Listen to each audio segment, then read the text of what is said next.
Those who are asking, did you say Biafra will come in 2023? Biafra has been restored already. What is remaining is a complete declaration that will be defended. And before that happens, there are many things that we need to put in place. I want you to recount the achievement of the Biafra Republic government in exile under the leadership of Simon Ekpa, what we have achieved in 2023, and ask yourself that question again, and you will look very stupid. We have been able to form government in exile in 2023. In 2023, we have formed the de facto government. In 2023, we have launched Biafra Liberation Army. In 2023, we launched Biafra Navy, we launched Biafra Air Force, we launched the forces of Biafra. In 2023, we adopted Helsinki Declaration, which is the constitution of Biafra. In 2023, we had a convention in Finland where Biafra people gathered from all over the world as delegates to vote on the Biafra Charter, which is a living document subjected to amendment. In 2023, we have created 40 states of Biafra. And believe me, many more states will come because we are not done yet. In 2023, not only that we created state, we also brought a redesigned and a redrawn Biafra map to reflect the current situation and the current demography of Biafra. In 2023, we started engaging officially Nigeria state in a guerrilla warfare on self-defense. In 2023, we officially and publicly engaged Nigeria terrorist army, and we are neutralizing them on a daily basis. It has never happened before in the history of Biafra after the war. In 2023, we publicly and openly made sure that Nigeria doesn't kill again in Biafra land and go free. So, if you look at those things I've mentioned and those ones I have not even mentioned, are you still going to challenge Simon Ekpa that Biafra has not been restored in 2023? Biafra declaration is not about mouth pronouncement. It's about putting every structure in place. It's about putting every mechanism and measures in place to shaping the map and the structure of Biafra. In 2023, we have designed the economic viability of Biafra. In 2023, we have kicked off the Biafra Urban Development Project. In 2023, we've made a lot of impact globally. In 2023, the Biafra awareness gained the highest momentum in the history of Biafra since after the war. In 2023, we made the Nigeria terrorist army to cry on the floor of National Assembly. It has never happened in the history of Nigeria. In 2023, those who are serving as the agent of Nigeria, benefiting from the corrupt entity called Nigeria, openly called for persecution, execution, and the kidnapping and arresting of Simon Ekpa because they know that this is a different thing from what they have seen in their entire life. In 2023, they call for the arrest of Simon Ekpa and call for the release of Mazi Nnamdi Kanu. Confusion. In 2023, after they have used many years to plan the kidnap of Mazi Nnamdi Kanu, they have come to say Mazi Nnamdi Kanu is a saint. He's a very gentleman. He's a nice person. But just 2 years ago, they kidnapped this nice person from Kenya. 2 years ago, they tortured him for 8 days. 2 years ago, he was an evil man. 2 years ago, they called him terrorist. 2 years ago, he was everything evil to them. 2 years ago, they spent hundreds and hundreds of millions of dollars. They kidnapped him and put him into a private jet from Kenya to Nigeria. 2 years ago, Mazi Nnamdi Kanu was everything evil to Nigeria, including to Ohaneze Ndigbo and all of them. 2 years ago, he was the only problem of Nigeria. 2 years ago,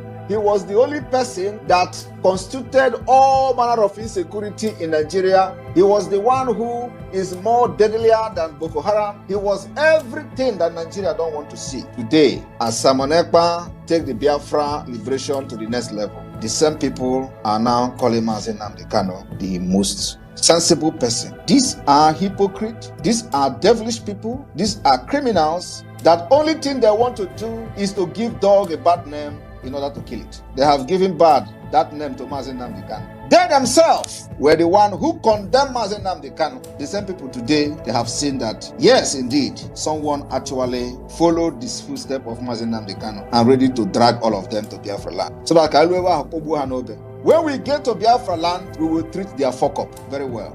Today, the same people who gave the bad name to Mazi Nnamdi Kanu, in order to be kidnapped. They slandered his name, blackmailed him to other ethnic nationalities in Nigeria. All of them today has come to say that Mazi Nnamdi Kanu is very sensible. Now it is Simon Ekpa is the problem. These people who are just evil from birth refuse to understand why Simon Ekpa have decided to take this thing upon himself to liberate the people of Biafra who has been subjugated and chained with Islamic State agenda. They found themselves in a hole. They tagged us, thought, in a circle, because they thought that they have actually systematically conquered everybody by dividing, creating states, dividing us, changing the demography and map of Biafra people. And at the end of the day, they structured out 5 tiny states, called it 5 Eastern states. And they say, let us continue to divide them.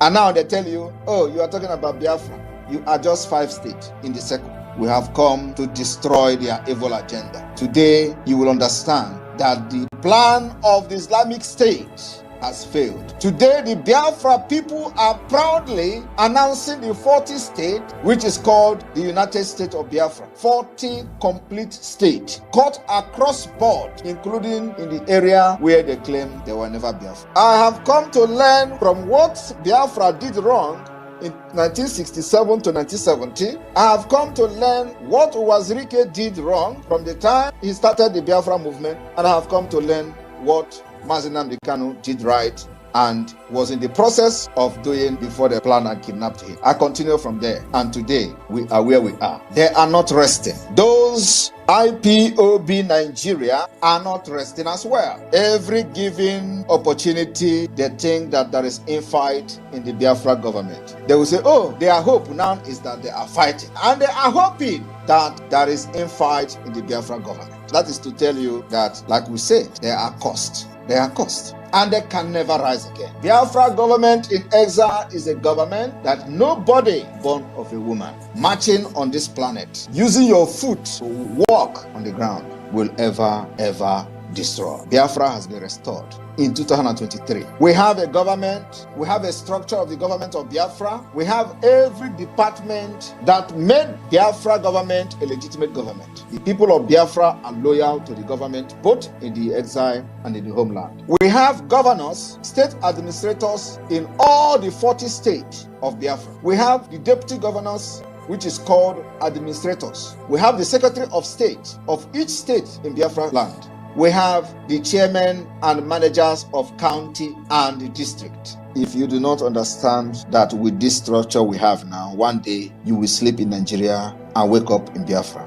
it means that you are an idiot. I told you that by the time I finish with Nigeria, you will sleep in Nigeria one day and wake up in Biafra. The next phase is to set up the police of Biafra. The reason why we have not set up the police is because it is going to be state police. Every state will have their police. Every state will be independent. It is going to be local police, and there is no interference from the central government of Biafra. The military is a joint military, it's one military that will protect the territorial integrity of Biafra. When one state is attacked, it means that you have attacked all of us. So my people, for those who are asking when are you going to declare Biafra, we have already declared Biafra. We are only waiting for us to conclude the last phase of the Biafra government, and one day you will sleep and wake up in Biafra. Like I said, then we must capture every cranny of the Biafra territory.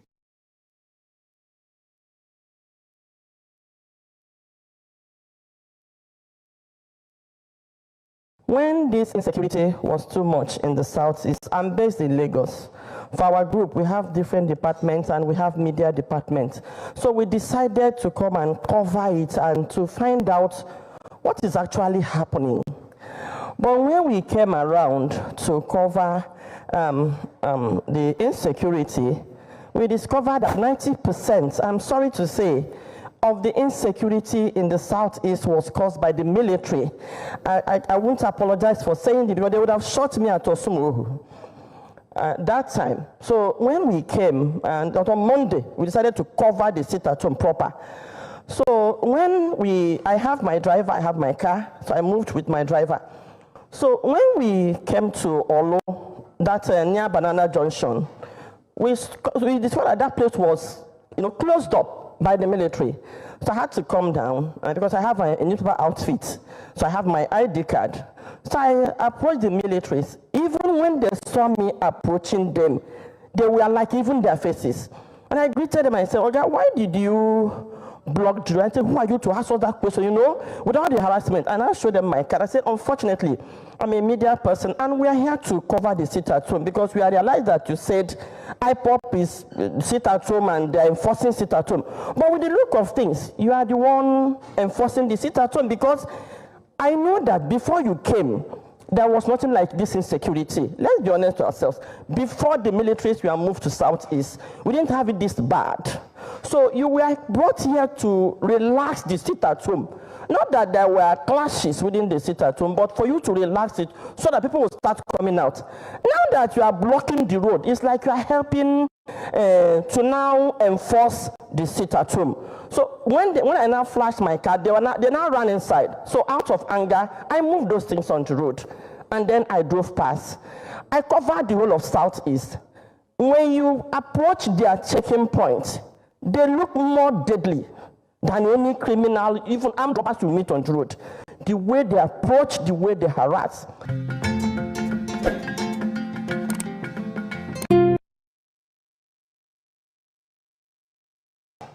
I have a list of persons who have indicated that they would like to give us their own experiences firsthand of how they have been affected, victims of insecurity in Anambra State. And I would like to call them one after the other, if they are here, to come and join us and tell us what exactly has happened. And the reason why we're doing this is because we hear stories on the news. We see stories on social media. Them say, people are saying, but what exactly is the truth? What has happened to us? What happened to our brothers and sisters? We have relatives abroad in the diaspora who are also hearing these things and are afraid to come back home. But we want to encourage them to come home. So we want to hear from our people. What exactly did you experience? What happened to you? What happened to your siblings, to your relatives, to your husbands, to your wives? Please come and speak to us now, live, so the whole world can see you and can hear you. I have Georgina Akunyeba, who's coordinator of Women's Farmers, Anambra State. I don't know if she's here. Please come forward. Come and talk to us.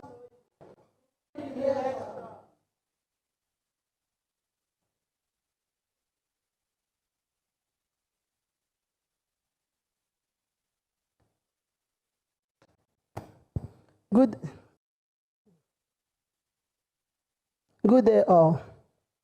My name is Akunyeba Georgina, coordinator Small Scale Women Farmers Organization in Nigeria, Anambra State chapter.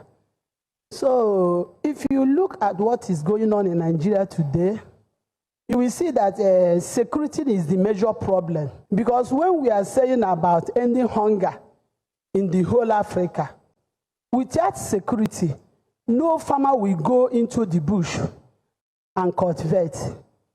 Like when we write a report to National, after writing a report, we write challenges. But now, all the states, their challenges, number one is insecurity.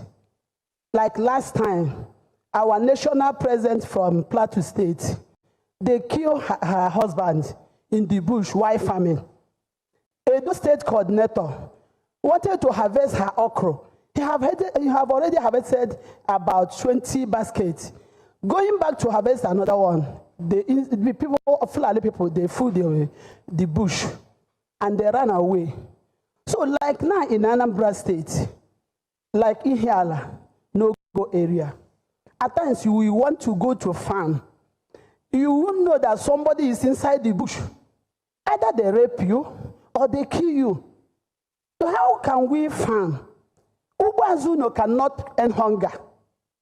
Because when you find, I'm the coordinator, I have been hearing about all the comments of all these farmers across the whole 21 local government.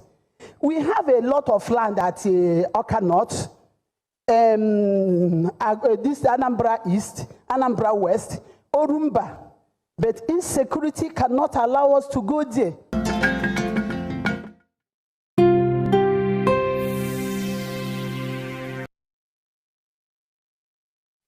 For 3 years now, I've not gone to my town. I tried to go only last year. but were disguised for 2 days and ran away. So is that terrible? And for 3 years now, I've not gone to my town. I tried to go only last year, but were disguised for 2 days and ran away. For 3 years now, I've not gone to my town. I tried to go only last year, but were disguised for 2 days and ran away. So is that terrible? And because people like us are not going home, the economy of the community appear to go. So any the Kenya Anyaka, yes, the governor is trying. Last year he launched Agone Shemba. Apudo was a former governor in his own right, the new marshal now. You can't say he doesn't know what you're talking about. Mboso Berazia, you are nearly killed at around Lilu. I know that story. So it's a terrible situation, but added to that security problem, but what you may call an attack on our people. The people of the Southeast have been dehumanized, even by the security persons that are to control, to help them. In Aganozo, no matter whether you are sick or not, your age, in what country can that happen? You come down from the vehicle to pass a checking point. Last week, the Vice President of Nigeria came to Anambra State. I was coming from Epoma. Immediately I reached Upper Iweka. Every 5 poles, I will see a police checkpoint. They will collect 100 naira or 20 naira from the shuttle that I entered. And the man was paying. When we go to Airport Junction, they stopped us again. And I said, the man, it is too much. I told the police officer, why are you collecting more? That this man has paid to more than 7 checkpoints, and they want him to pay another one here. He targeted me and said that he must search me. I said, search me now.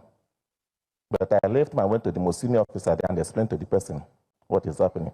He said the vice president came. That is why there's so much. But beyond the vice president, I was coming back from Enugu yesterday. I mean, from Abakaliki. From Abakaliki to Oka here, there are not less than 20. And you must drop. You must drop if you're a commercial vehicle. If you are a young man driving, because my brother's son carried me, you are a target. So it has added to our problem. This is a practical reality. And Omepuzie, hate is the police. The presence of the police or army is now an irritation to our people. So it is a real problem. I'm in the university, I'm a professor. We have a faculty of agriculture at Ifitawari. We can't go there to farm.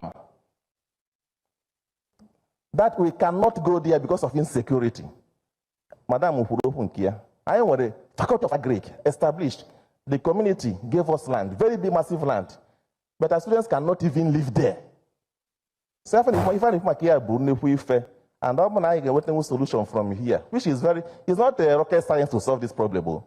It's not a rocket science.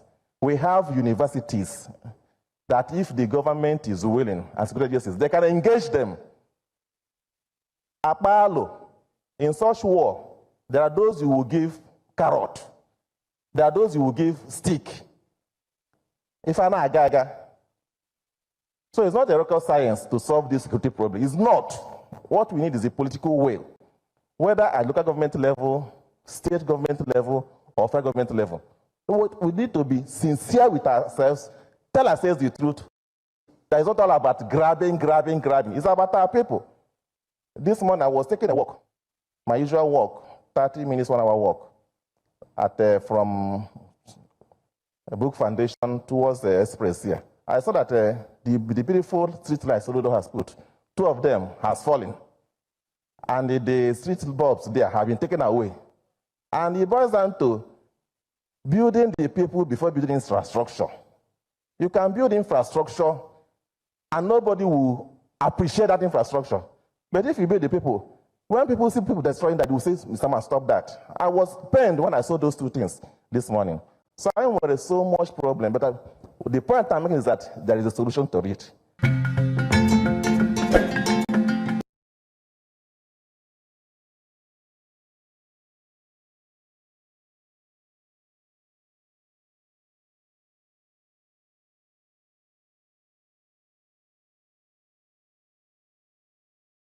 Every one of us must rise up.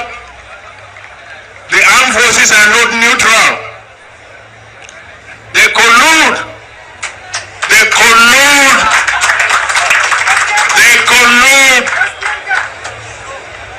with the armed bandits. They kill people, kill Nigerians. They facilitate their movements. They cover them. If you are depending on the armed forces to stop the killings, you will all die.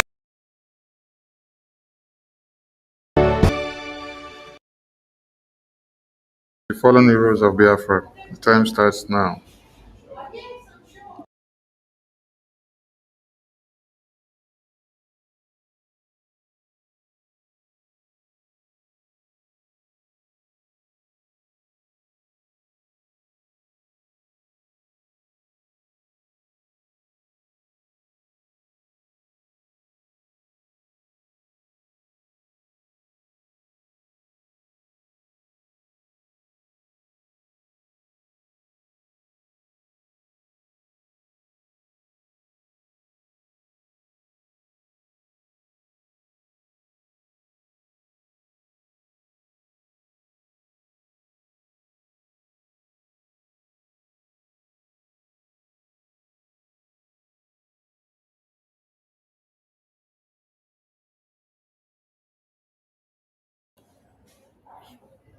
We mourn our heroes' past, we celebrate them, and the heroes fighting on to see that Biafra is fully liberated. Ise, Ise, Ise. Greetings to all Biafrans and lovers of freedom who have joined us this evening, morning, and afternoon and night, depending on your time. We salute you all from all over the globe. And the fate of the season, compliments. Tomorrow marks 29th of April, and our Supreme Leader, Mazi Nnamdi Kanu, will appear in the zoo court to know what the zoo will have to say tomorrow. Because as a Biafran, you already know that our leader has nothing to answer to the zoo.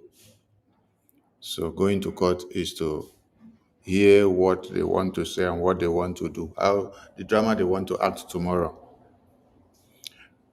And on the 2nd of May, according to the schedule of the court, it's another day he will appear in court again.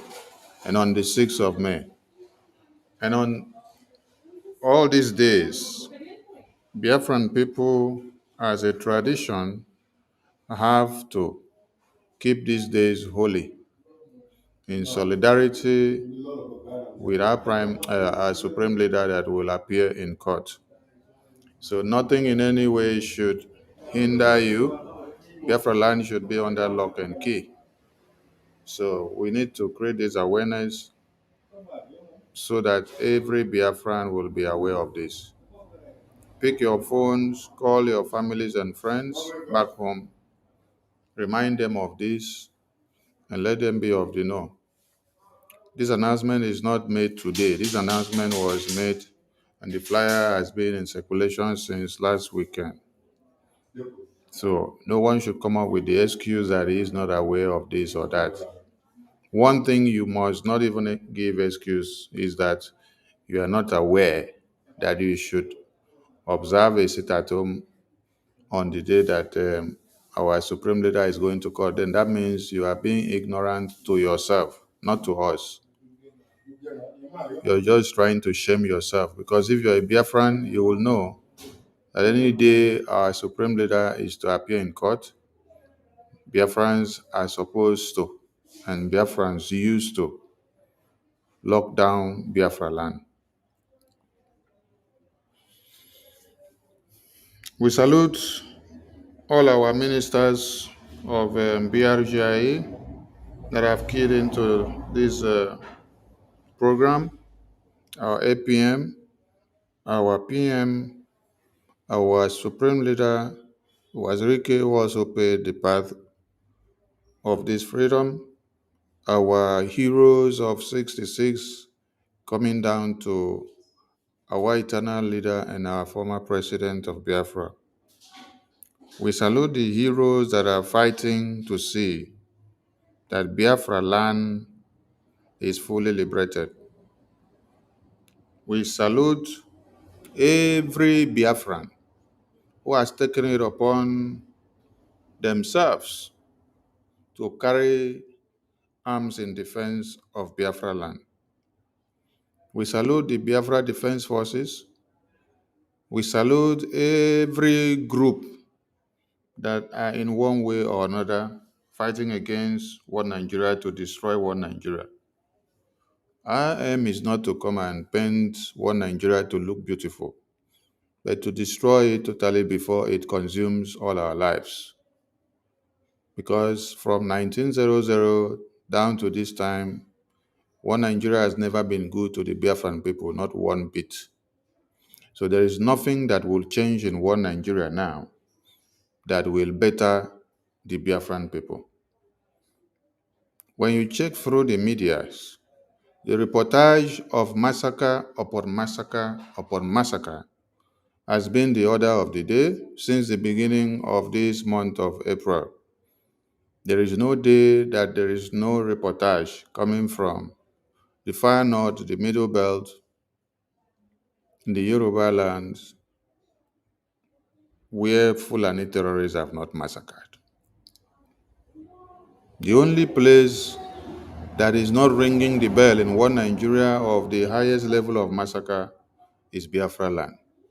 Why is it so? Because of the existence of the Biafra Defense Forces. That is why it is incumbent on Biafrans to intensify their contributions, intensify the effort you put on the table to see that our defense is tightened, to see that our defense mechanism is multiplied, to see that our logistics increase day in, day out, to see that we have enabling environment for our defense forces.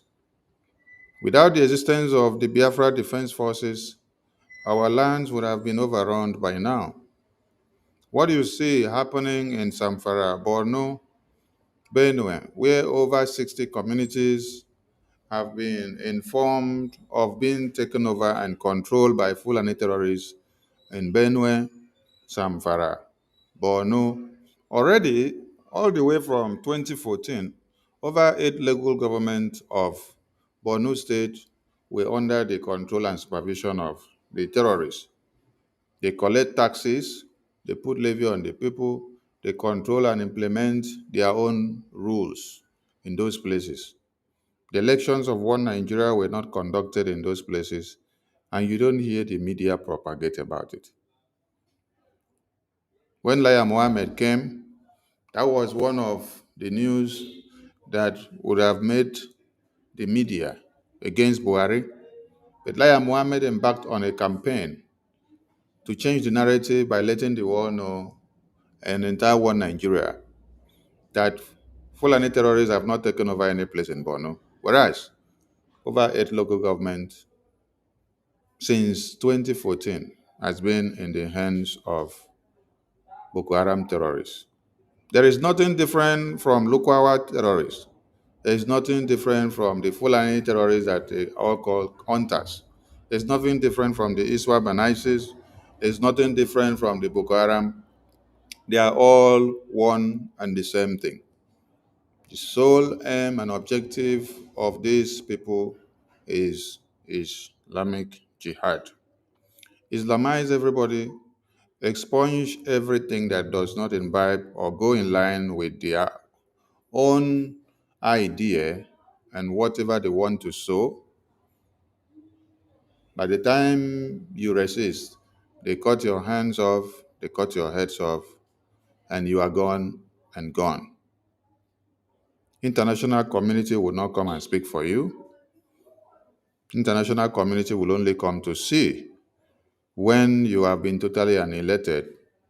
They want to know who is now in control, and then they will come to terms and understanding with those that are in control. They will start having trade agreements with those that are in control. So if you're waiting for international community to come to your aid to save you from the terrorists, you have done yourself more harm than good. Governor Autumn, under One Nigeria as a governor, set up security networks in Benue, and when he sorted for approval of arm license so that those men and women who volunteered their lives to defend their lands could be able to carry arms legally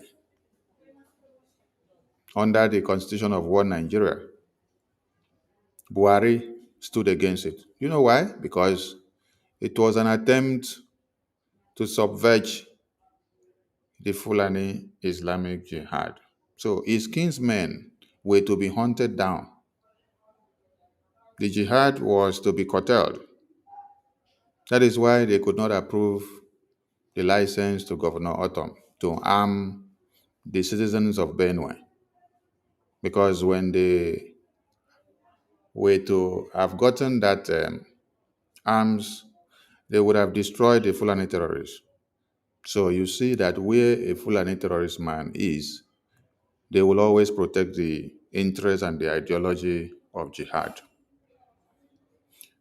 But we look and see how useless and foolish those we have in Biafra land have become. That in their very before, they are the ones that raise the motion in the National Assembly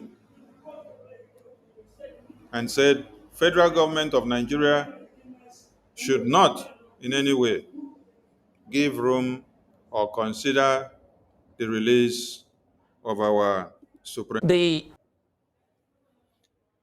So as we create awareness for this sit at home, it's a time to ask some of these useless people questions.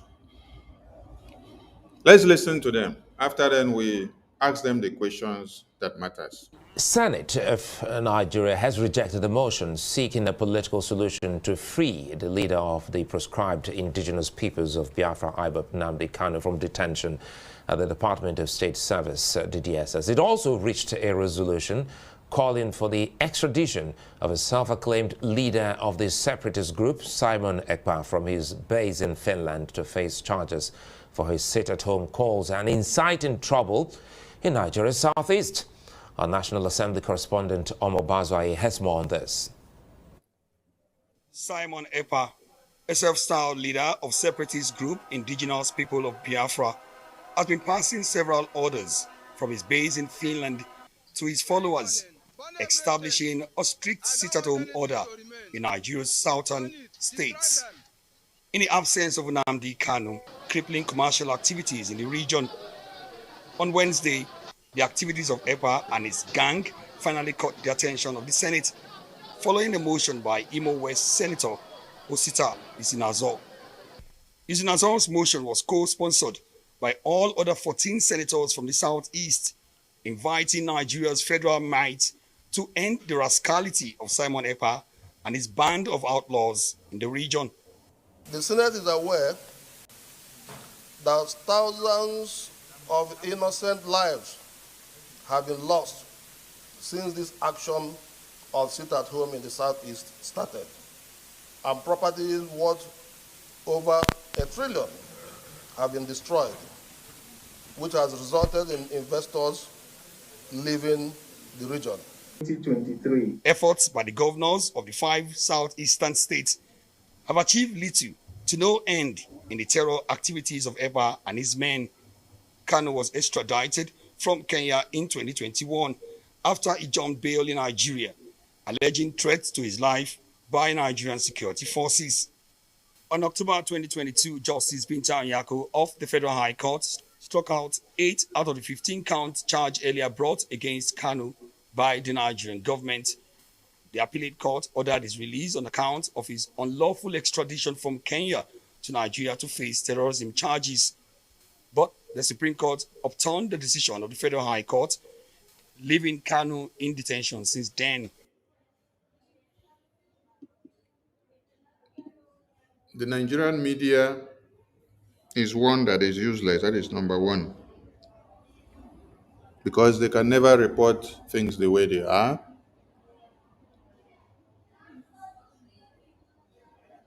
Our Supreme Leader did not jump bail. Our Supreme Leader was to be killed in his house. And the Nigerian army that came to kill him ended up killing more than 50 Biafrans. But what you heard was that it was 20 or 28. They killed more than that. And that is how our Supreme Leader was whisked out of that place to be alive today. But you listen to the Nigerian Zoom media, they say he jumped bail. And then he did not open his mouth again to tell the entire world, listening to this rubbish reportage, that Nigeria connived with Kenya government, with the UK government, and then they kidnapped Mazi Nnamdi Kanu, our supreme leader in Kenya, tortured him for days. He even passed out, but God brought life back into him. And then he was later chained, blindfolded, and brought into Nigeria again. They could not explain that. All right. In the absence of them seeing that they had taken our supreme leader out from freedom and put him in chains in a confined space in their one Nigerian camp, God raised men and women that made things happen. Then we have our prime minister elected by the Biafran people to speak for Biafran people. Then we have our Biafra Defense Forces who have put their lives on the line to make sure one Nigeria becomes unbearable for the zoo terrorists who have come to kill our women, babies, women, and children. So when you hear them crying about Simon Ekpa's firepower, the cry needs to increase now than ever. Yes, because every terrorist in uniform coming to kill our women and children, they are not to be spared. We don't have prison to keep terrorists.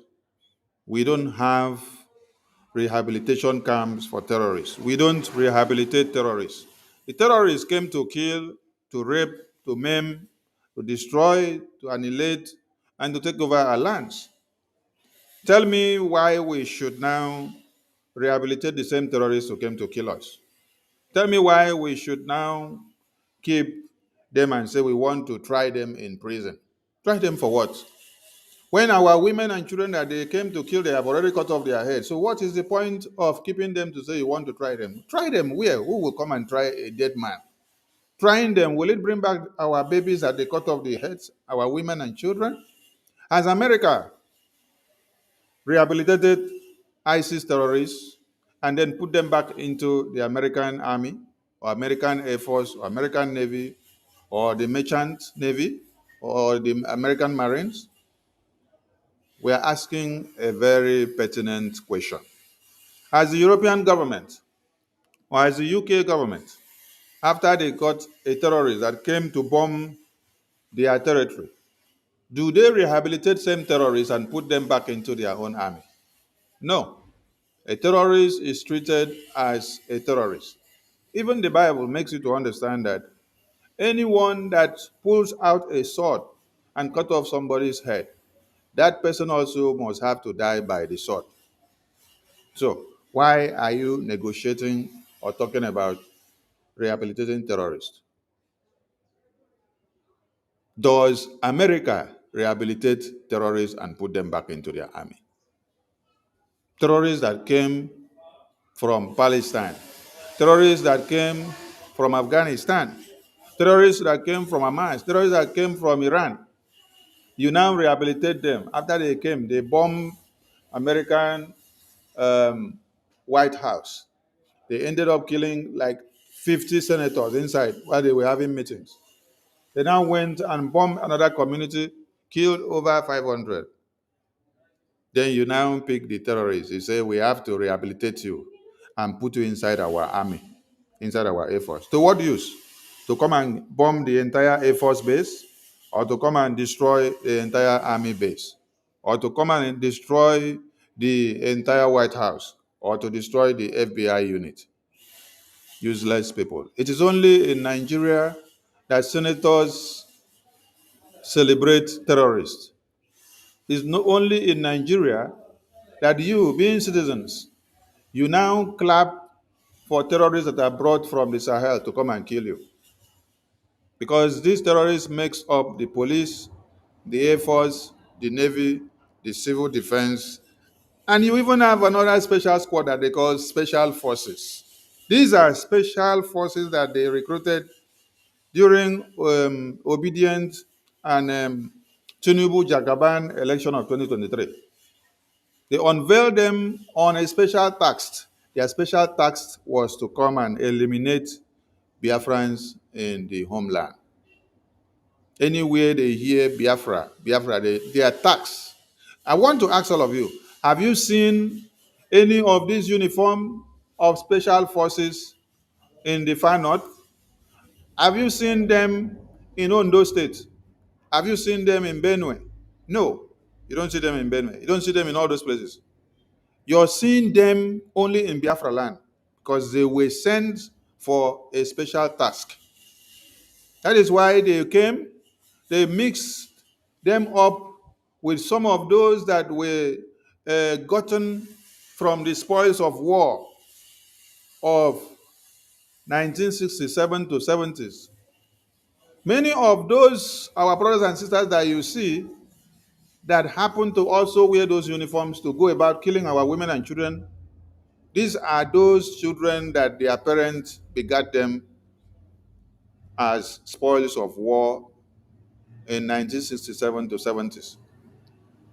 Because if your parent had no lineage of such, you will not in any way decide to collect such uniform to wear and then embark on a killing spree inside Biafra land. Today you can see videos everywhere where they will even wear those uniforms, go into the market, threatening our women while they are there to do their commerce. Threatening them and say, if you don't come out on Monday, if you go and sit down in the house, if you go and observe, sit at home, if you go and talk about Biafra, if you go and talk about Mazi Nnamdi Kanu, all of you will be killed. All this, your market in this place will be burned to ashes. And you see them wearing those uniforms walking around. And some of them are coming with those uniforms to brag and tell you, I have been part of this, I am part of this, I have been killing you before, and I will continue to kill you when I have the opportunity. And you're embracing them. It's a shame. Now, when you listen to this video we played before, they said, Osita, Senator Osita Isunuzo, led 14 senators of the Southeast, right? So when you add Osita, it now became 15. So it was not the Senate, Nigerian Senate, that rejected or raised the motion against the release of Mazi Nnamdi Kanu. It was Osita plus 14 other senators of the East. So put them together, 15 senators of the East are the ones that raised motion against the release of Mazi Nnamdi Kanu. I want us to understand something here. Because when you saw the news headline, The caption on the paper said, Senate reject motion to free Mazi Nnamdi Kanu. But the news media did not explain that it was not Adamu from Zamfara or Kaduna or Kanu or Okoye from Benue or Ademola from Yoruba land or Saidi from Abuja that raised the motion against the release of our supreme leader in the Senate chambers.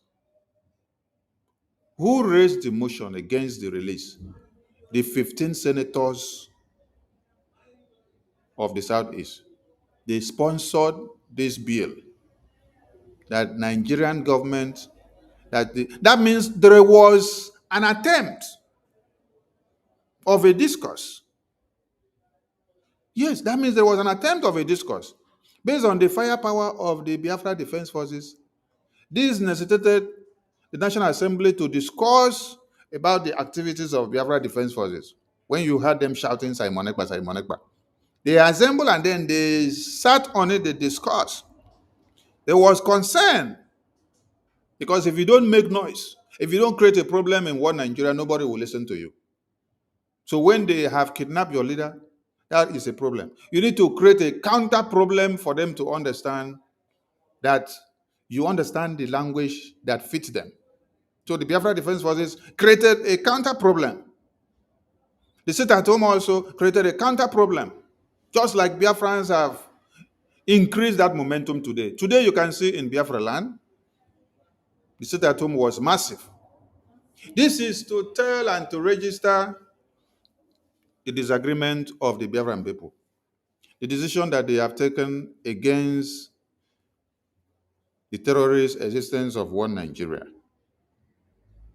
So the firepower of the Biafra Defense Forces raised a loud alarm, and the Senate decided to sit and to discuss and see the way forward. Some of them were having the notion of, let us mandate Tinubu to release Mazi Nnamdi Kanu.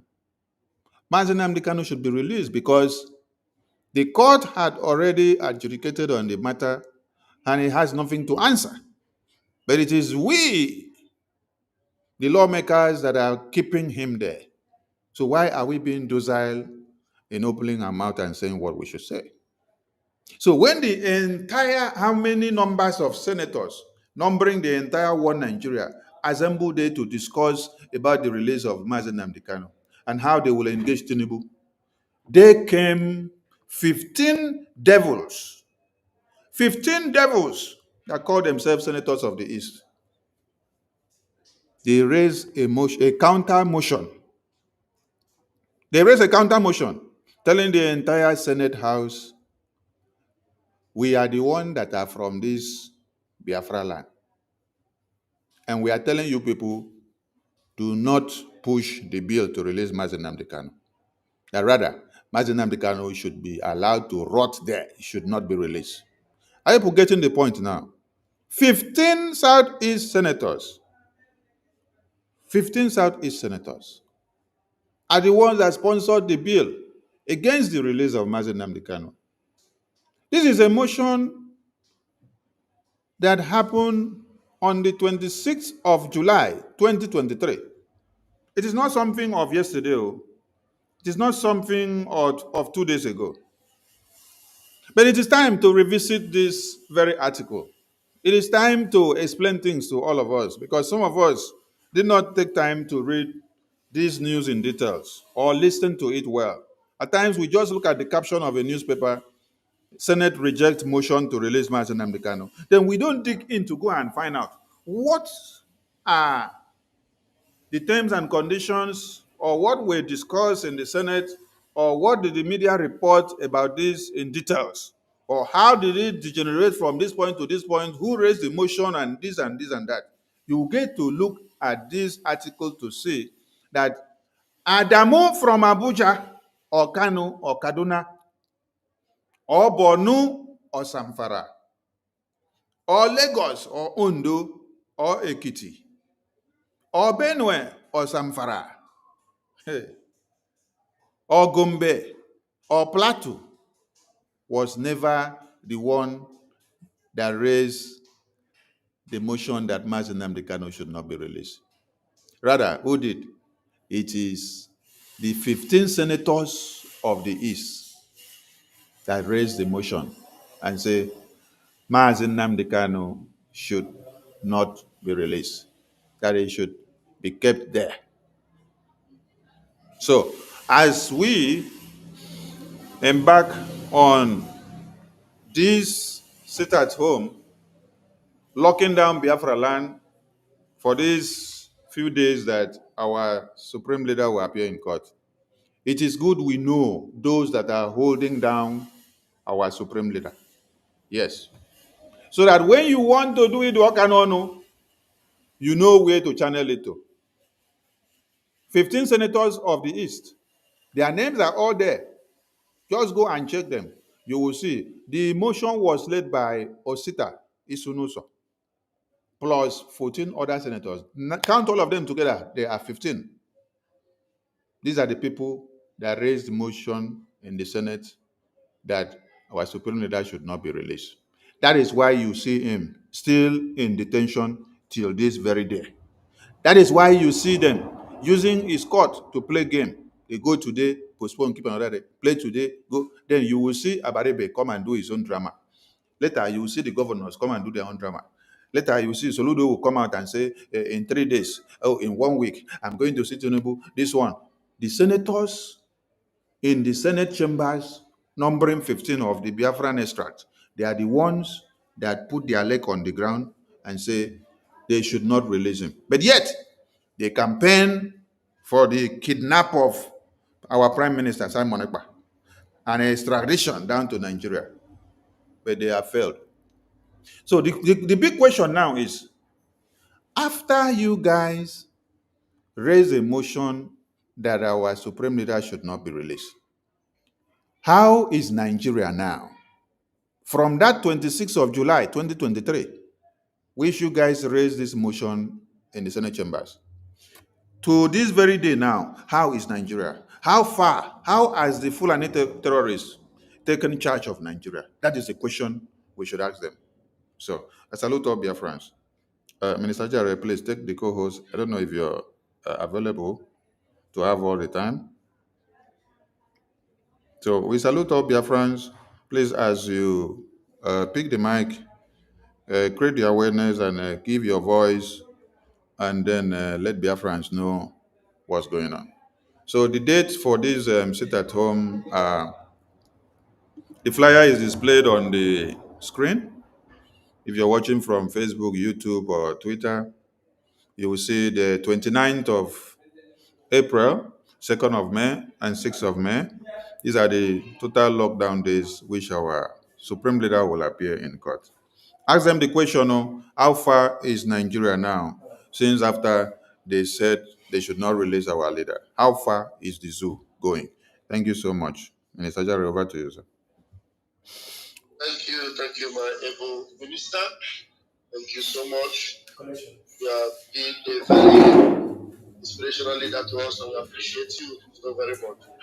As we were asking them questions, there were so many questions that were coming up on my head, and then the only one I've been able to pin down now, while I will hope the other ones will flash back, is this very important one that these people have been saying that Simon Ekpa has destabilized the Southeast with his sit-at-home orders and all that.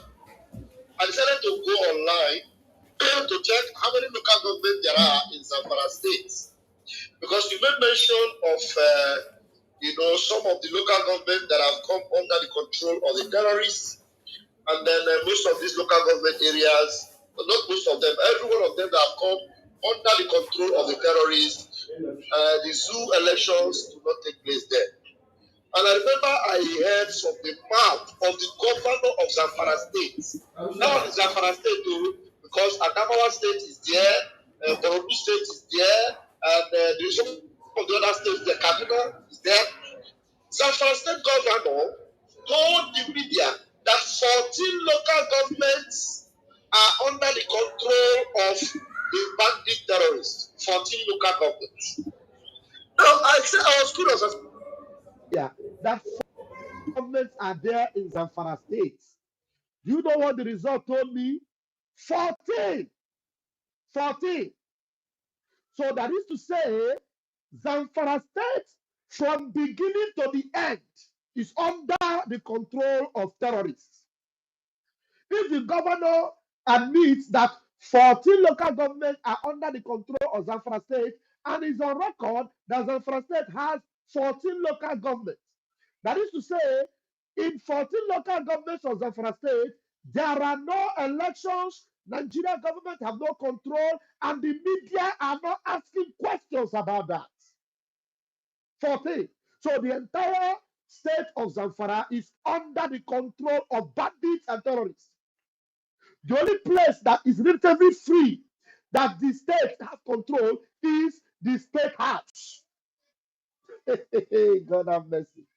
And they have their armies, they send their bandit armies into Biafra land. Thank God for this, our beloved lady, who is not even a Biafran activist, not an IPOB member, not Biafra government member, but she took it upon herself to go and scout through the land of Biafra land, and she discovered that the people causing mayhem and destruction in Biafra land are the Nigerian military in all Biafra land.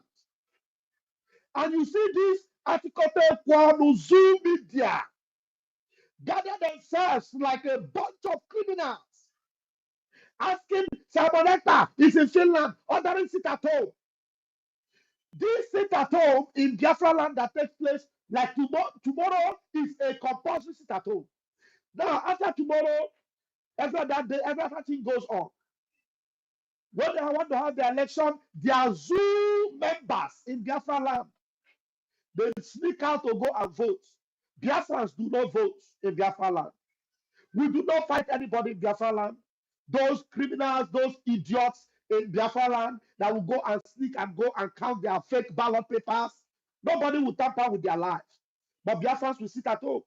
But in Zamfara and in other parts of Benue and Boronu, like the governor of Boronu have admitted that parts of his state have come under the control of bandits and terrorists. And he also said that most of them are now having their own courts, their own police, their own markets, their own everything in the Boronu state.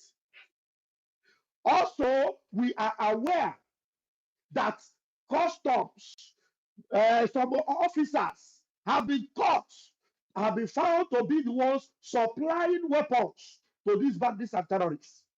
Nobody in the media is reporting it. They are not asking questions. Nobody is being arrested about it. But Simon Ekpa in Finland, who is asking for just the freedom of his own people, did not declare a war against Nigeria states, did not go after any Nigeria institution, only asked them to step out of Biafra land and allow us to live in peace and to stop killing our people. You see them? So who now should be answering each other? Shouldn't they be answering us already? Why are they not raising hell and pulling down the roof? Because in Zamfara State, Borno State, Kaduna State, El-Rufai admitted that parts of Kaduna are already under the control of bandits. El-Rufai himself admitted it on the media and also in the national TV. These people, they are just so evil, very evil, and we have no negotiation with them. Thank God, tomorrow Mazin Namdekan is going to court. We do not have confidence in their judicial system, but Mazin Namdekan has taken the precaution he needs to take. He has arrayed himself with those, legal luminaries that are, standing on the side of truth, and they want to see the happier way that these criminals will want to pass through tomorrow. So that being said, I want to appreciate everyone that have joined us on this space today. I want to welcome you all. The following protocol, I know I did not announce my name. You all already know that I am Raphael Chemaka Jere. By the grace of God, I am deputy to the chairman and the boss of this Ministry of Information and Communication that you already heard before, Mazi Amarawasoni. I deputize him, and we are doing the needful because in our own time, in our own lifetime, Biafra must be restored. It is either Biafra is restored or everything that breathes in the zoo will not have any space. That's what we have come to do, and we will do it. Thank you very much. I already have a co-host together with me right now. We have David Inanda. I want you to also introduce yourself and give us your opening remark while we'll begin to hand over the microphone to our Biafra brothers and sisters and friends of Biafra that have joined us on this space this evening. Thank you very much. David Inanda, please grab the microphone. Thank you so much. Thank you so much. The Deputy Telecommunication Minister, Pastor Van Van Vam. I use this opportunity as well to appreciate the Information Minister, Mazi Sani Akparawa, the Okokondem of our time, Ezioku Bundo One, according to our brother, Okute Biafra. Thank you so much for bringing us together once again to preach the message of redemption and to educate mankind on what they need to know about what is playing out in our land, the land of our ancestors, the land that our forefathers left for us. But the terrorist Nigerian state, in cohorts with all the forces of darkness of this world, want to take it over from us. Like our leader said, we cannot be alive, and these people from the Sahel, these uncircumcised Philistines, take over the land of our ancestors. It is better we are all going to perish than allow these people to take hold of the land of our birth. Having said that, tomorrow is our leader's court appearance, 29. So tomorrow, Biafrans all over the world will be in solidarity with our leader, Mazi Nnamdi Kanu. Biafrans in the homeland must show that solidarity by locking down every nook and cranny of Biafra land. Very, very important. And we are putting the world on notice of the atrocities that is happening in Nigeria. More importantly, Finland. Finland disappointed the Biafran people. Finland is aware of the atrocities of the Nigerian state against the Biafran people. Finland is aware of the intimidations, the killings that is happening in our land. Finland is aware of the Islamization agenda that is playing out in Nigeria. Unfortunately, Finland has to play along with the terrorist Nigerian state in order to hold us down for their selfish interests or their political gains. Of course, what you just narrated now, the Deputy Information Minister, of what is happening in the North, it should be on record that what you see happening in the North, where Boko Haram, ISWAP, ISIS, and all the terrorist groups that the North produced are taking over the North. They are not just taking over, they are being handed over the North. All these northern governors, all of them are commanders in the Boko Haram, ISIS, ISWAP. All of them are part and parcel of what is happening, of what is playing out. That is why you can see these terrorists, they go to military barracks and formations and take it over without any major resistance, because the governors are part and parcel of what is happening. Of course, all of them will love what happened in Afghanistan to happen in Nigeria. Just like our leader said, and our prime minister, all these Muslims, all these Islamists, they are comfortable. They will be comfortable in an Islamic state than a secular state. That is why they allow all these things to play out. And why all these things are playing out, they are focusing on Biafra land in order to sustain the Islamization. They want to take over our land, to take over the mineral resources and be able to use them, that our land, as their base to launch attacks in America, in the West. That is what they want to do in our land. But thank God for the quick intervention of our leader, Mazi Nnamdi Kanu. Thank God for the quick intervention of our Prime Minister, Mazi Simon Ekpa Njoku. They are the resistances that all these terrorists are having in our territory. And it's quite unfortunate, like our information minister said, that the Biafran people, more importantly, the political players from Biafra land, the senators, the governors, the PGs, the local government chairmen, the AZs, the political AZs, all of them are in cohorts with all these terrorists. All of them are cohorts with the Islamic world. All of them are in cohorts with Sultan of Sokoto. All these Muslims from the north, all of them are playing the same script. You can see Mazi Nnamdi Kanu had been held for complete 5 years in detention. And it's quite unfortunate that we are hearing, we know what, that these people who are holding Mazi Nnamdi Kanu are his brothers and his sisters, are people who are supposed to be clamoring for the release of our leader. They are the ones raising motion for our leader to be held to perpetuity. Biafrans that are listening all over the world, you have gotten the message. I want you to understand that all these people come from your local government. Osita come from your local government. Enyinia Baribe come from your local government. All other ones, they come from different states in Biafra land. More importantly, the 5 Igbo-speaking states in Biafran territory. I want you to look at them. Look at these people. They are the reason why our people are sitting at home, yet they feign ignorance of the sufferings and the yearnings of our people.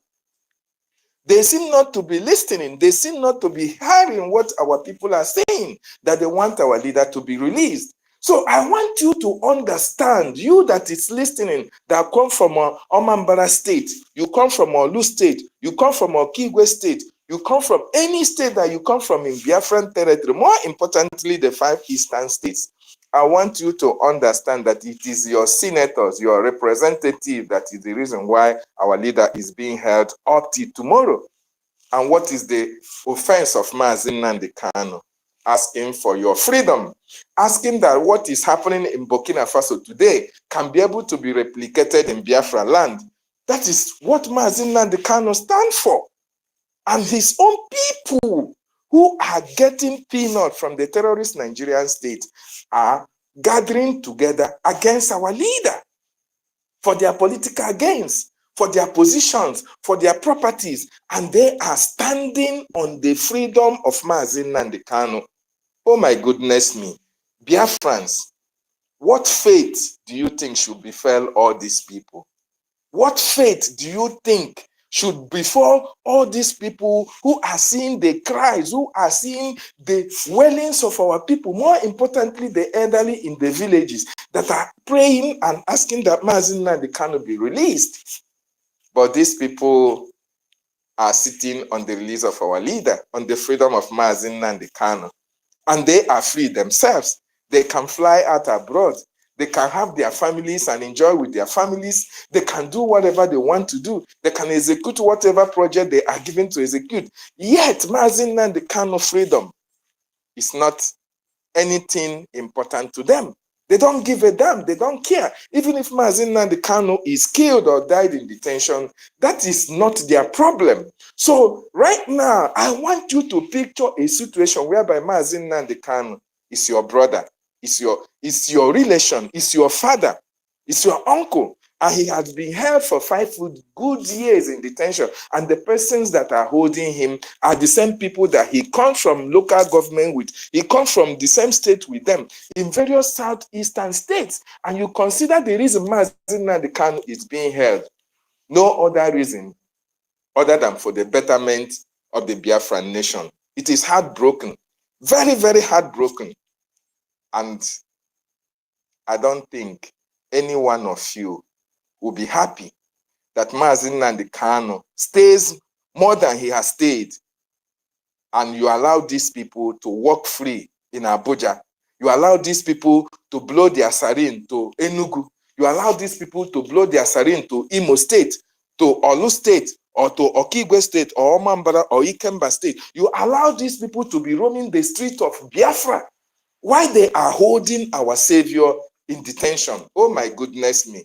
Biafrans all over the world, the time to rise up and fight for our freedom is now. And the only way you can show your anger is by supporting the Biafran Defense Forces. The only way you can show your anger and demonstrate to the Biafran people that you are so angry about this intimidation of our nation, Biafra, that you are so angry about the continued detention of our leader, is to sit at home on the 29th, and is to sit at home on the 3rd, on the 2nd of April, and it was to sit at home on the 6th of May, and more importantly, to fund BDF vigorously, very, very important, and as well to embrace the special IOU loan in order to make sure that our people are free. Because the only thing as it stands now that can free our leader is the actions and activities of the Biafran Defense Forces. And once your fund gets to them, believe you me, Nigeria will know no peace. Before you know it, Nigeria will disappear from the face of the earth. And all these people who contributed in still holding our leader in captive will pay a very bigger and bigger price in time to come. Thank you so much. I just want to stop here. I yield my mic. Thank you very much. Thank you very much. A very powerful speech from you, Mazi David Nana, the one that scared the Tolo shameless woman. Only one question is what he just put up, and the woman was running, running as if 7 demons from hell was pursuing her. Only one question is what he answered. Are you sure that you calling the Nigerian government politicians is a good idea? You speaking with them and giving them the number of our men on ground? No, he's my friend. We speak. To ask another question that would have broken the camel's back, the idiot ran away. Shameless, shameless Satan. We are here, and I am so happy that up till now, so far so good. Mazi Nnamdi Kanu is still powerfully in charge of Biafra land, and the only way you can continue to prove that he is the savior of Biafra, the savior of Africa, the savior of those that are, the originals of Africa. He is the savior. The only way you can prove it is standing in solidarity with him tomorrow as he goes to court, because you know how he does it. When the institution called the Zoological Republic wants to prove that those that wear their wig, they do not like to respect their rule of law, Mazi Nnamdi Kanu knows how to steal the show. He will take over, and not just because he wants to shine, but because he wants to act like the powerful redeemer that he is. And he will do the needful, and the zoo will shake once again. They never can predict what will come from him. And when they think they have gotten him down, that's when he will rise up and choke them. And then tomorrow is yet another day. We are going to experience another beautiful encounter. And then Biafrans will rejoice over it, because every day is a win for us.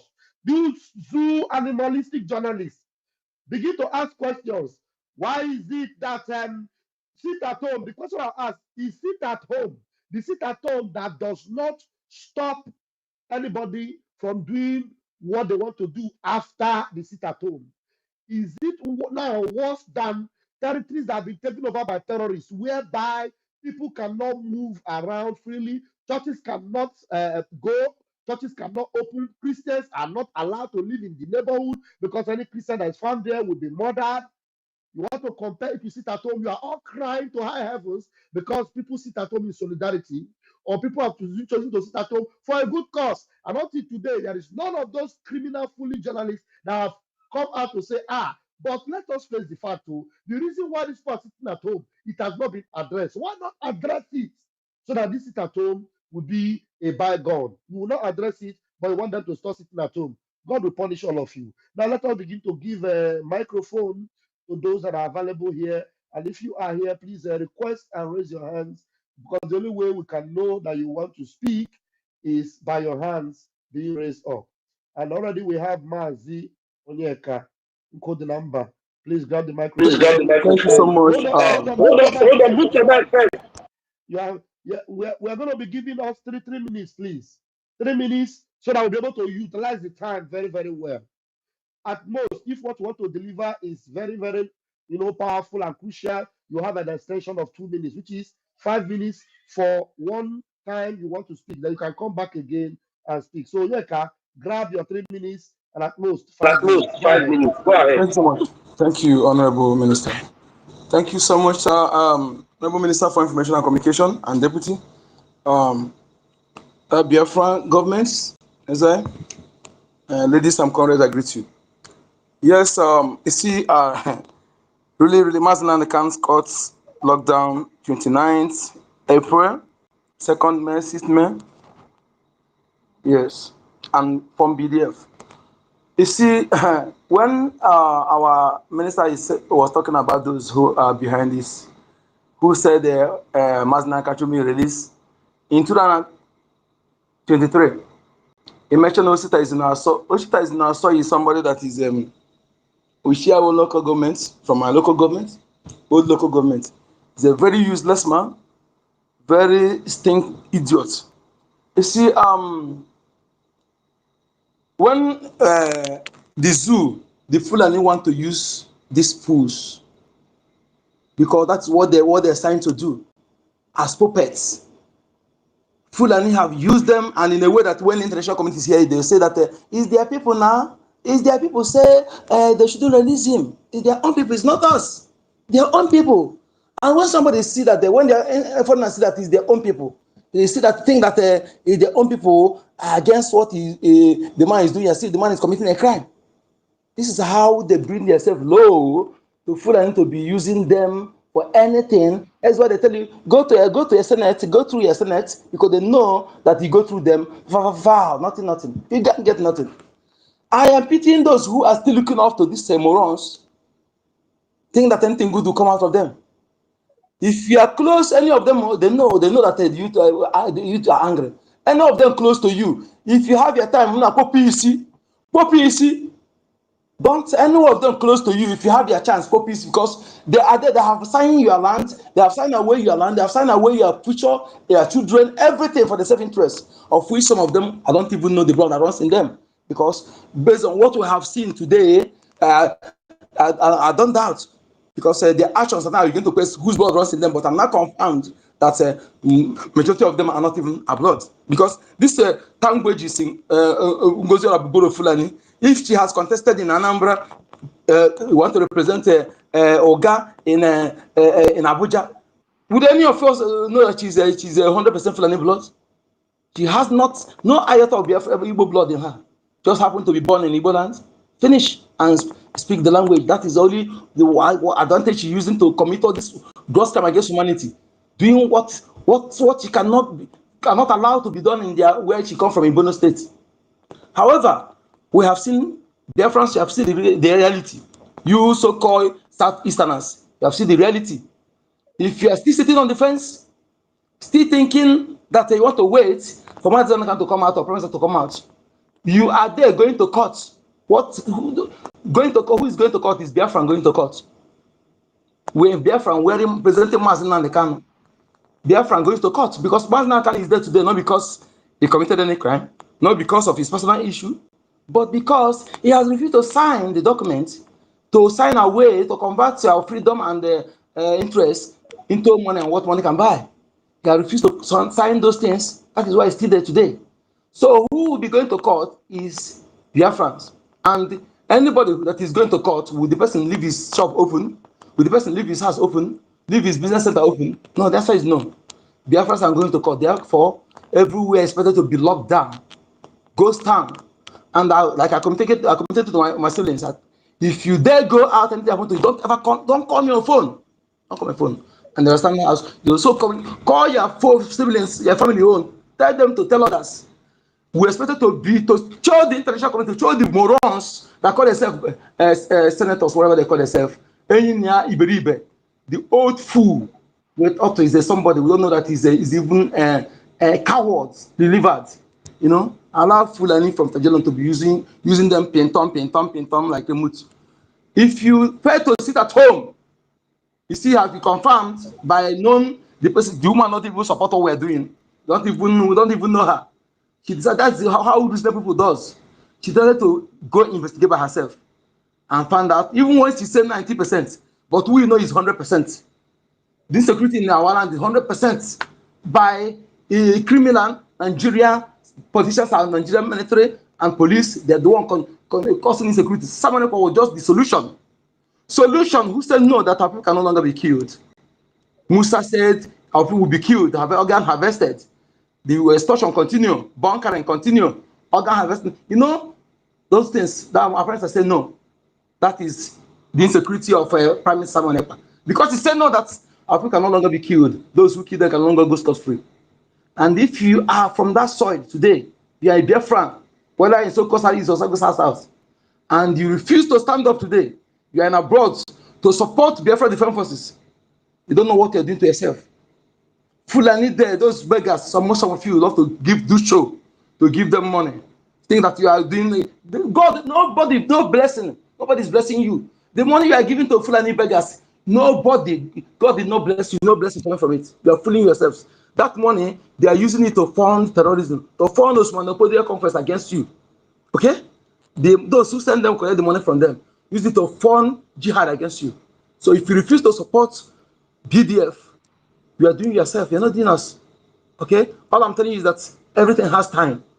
Bring that money now, not when it's late, you bring it. You go and do it yourself. Not when you come to your village now, you go, hey, can I do this? And I want all of you that have spoken, that I know what you said one by one.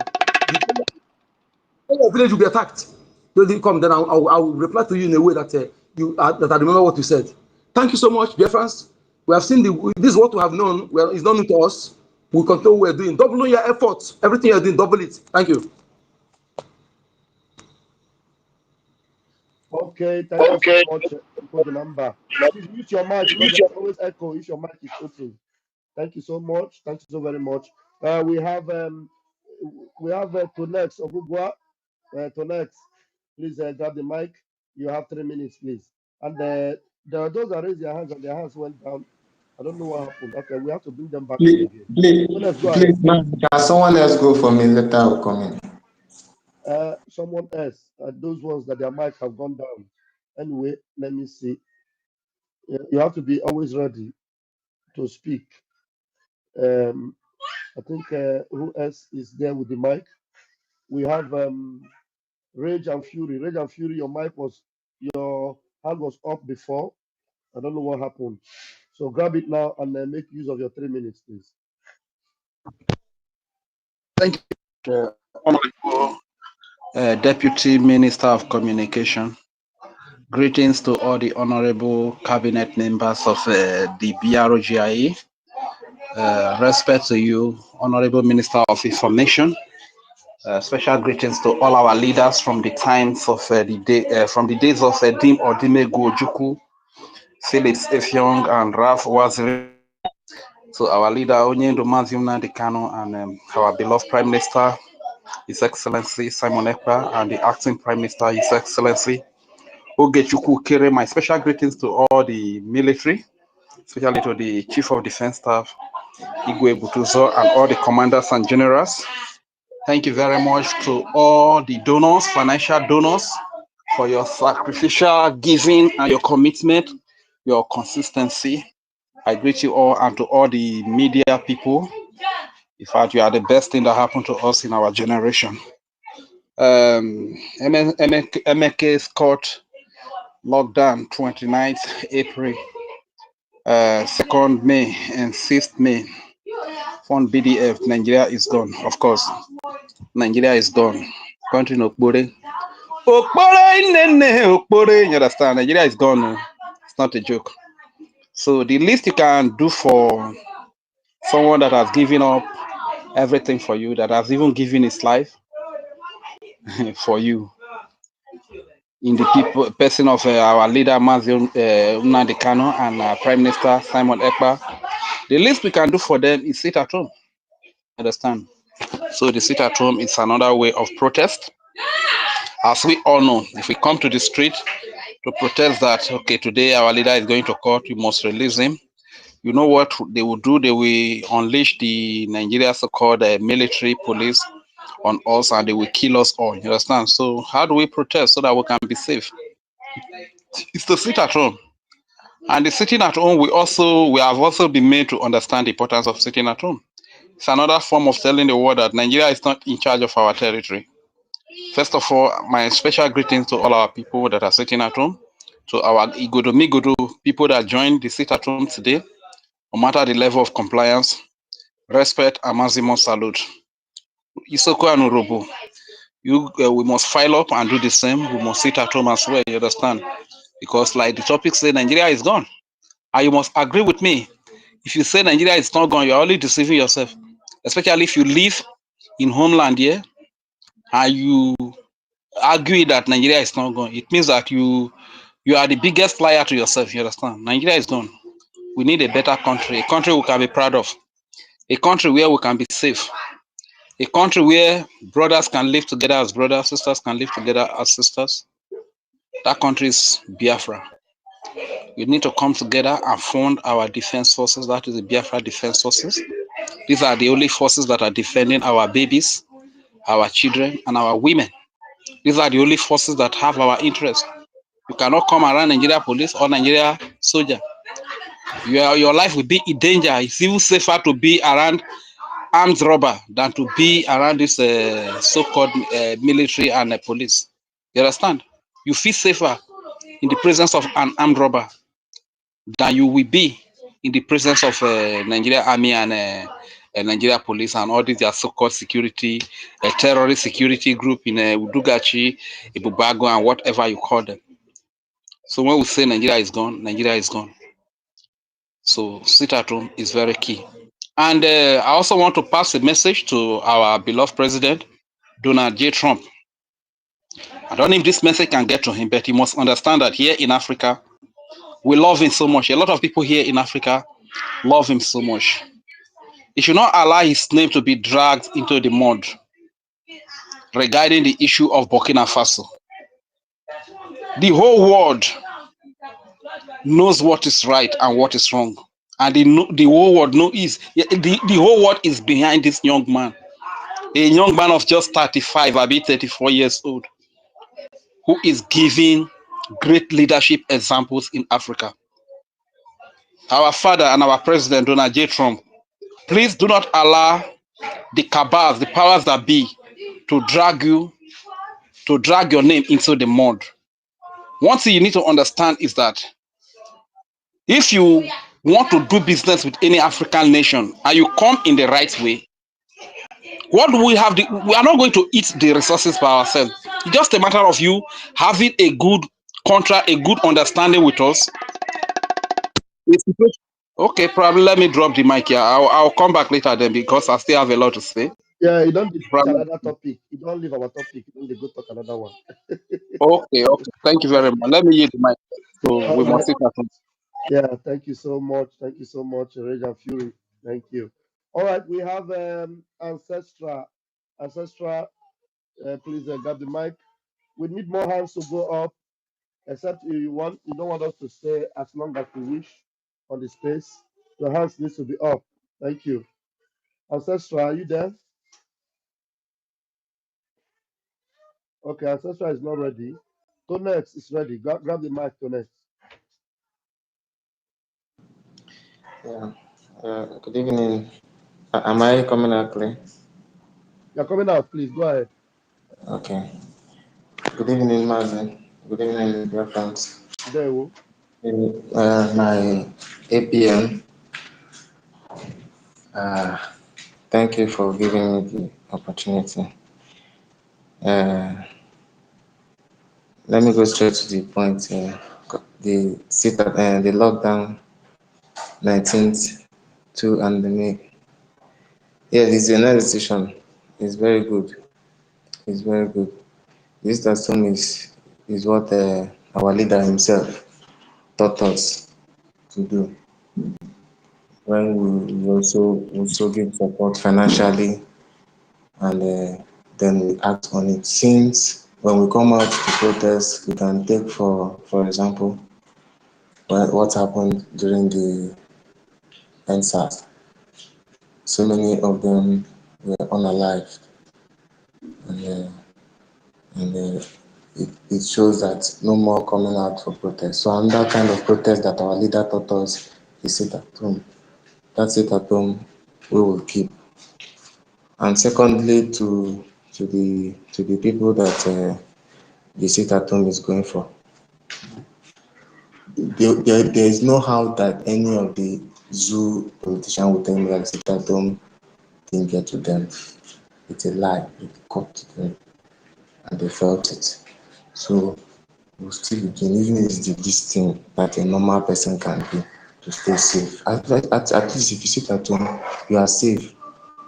Your goods will be for you, those that do business, your goods will be for you, your money will be for you. You buy your food and stay in. It's very, very okay. So it's a good thing for that kind of government that doesn't know how to follow the law and the constitution. Now, for the Eastern governors saying that our leader shouldn't be released, these people are joking with people. These men are joking with people, and we have had it more than here. We have had it, we have endured. We keep enduring. 2025, we are still enduring this people, and they are still doing what they are still doing. Why shouldn't Nnamdi Kanu be released? I'm asking because I should be asking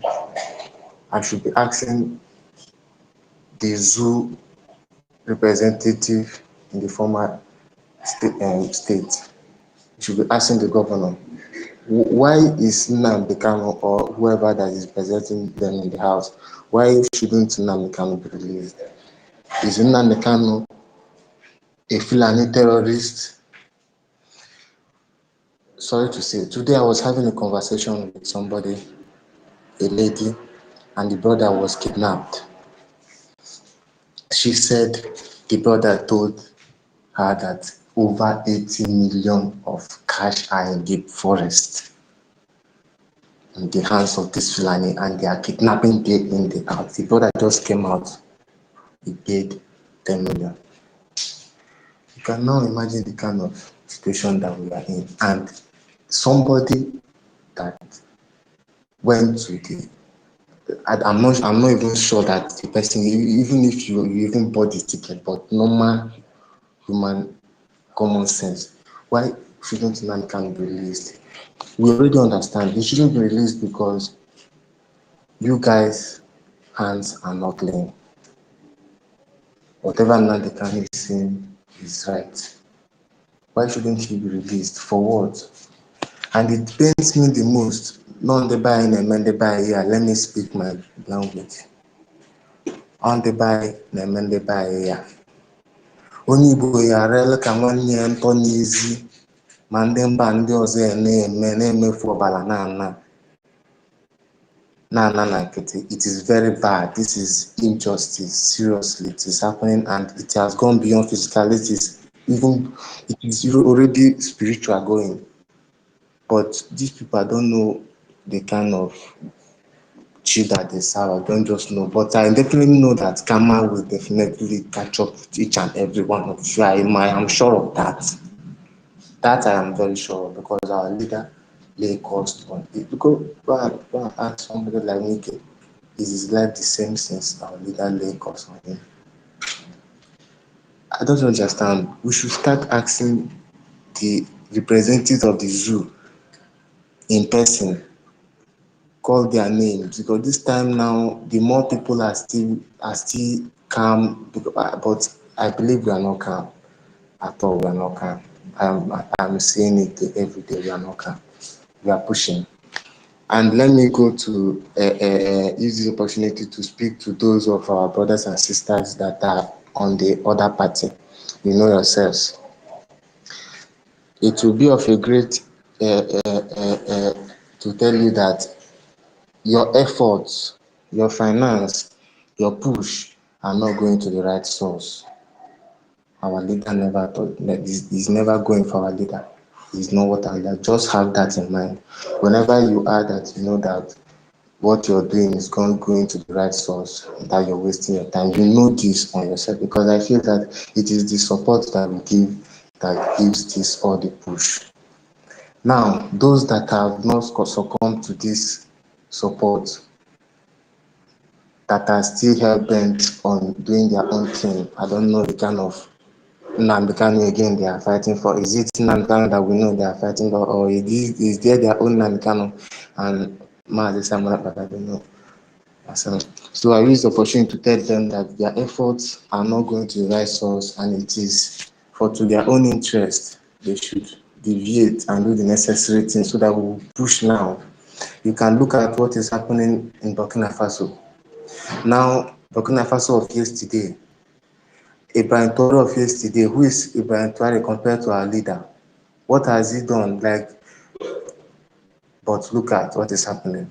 We should support our own. We should come out and stop dividing our support, dividing our attention, dividing our strength, and expecting to push. If it is that same Biafra that we are fighting for, that you are fighting for, everybody should come out. I believe if I am to be someone else like the other party now, that even if it is somebody like Mazi Biafra United that called that, okay, let's do so thing. I will not say no. I'll say okay, let's do it. But we have our differences. But we know that we are pushing to it, except she's having something else that she's pushing for, of which she's showing it. So she should try and not waste our time. And those supporting her should know that they are her strength, and they should desist from it and do the necessary thing. That's what I will push. I thank you, Honorable Mazi Thank Honorable you. Samuel. Thank you, God bless. Thank you very much. Thank you for your submission and updates. Thank you so very much. All right. We have a code artisan. Your hand is up. Please grab the mic. You have 5 minutes at most.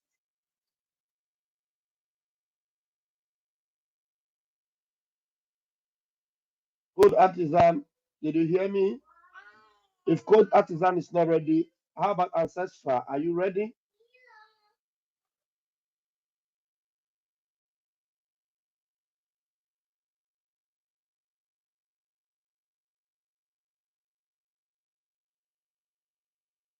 Nobody seems to be ready in the house here. David Nana, you got your mic back.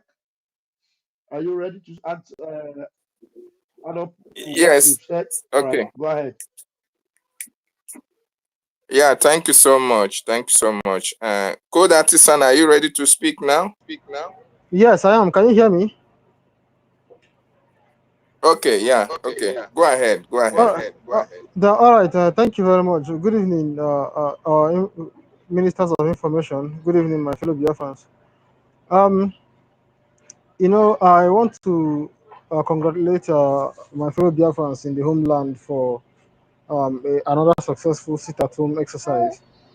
We are the only ones that are doing the things that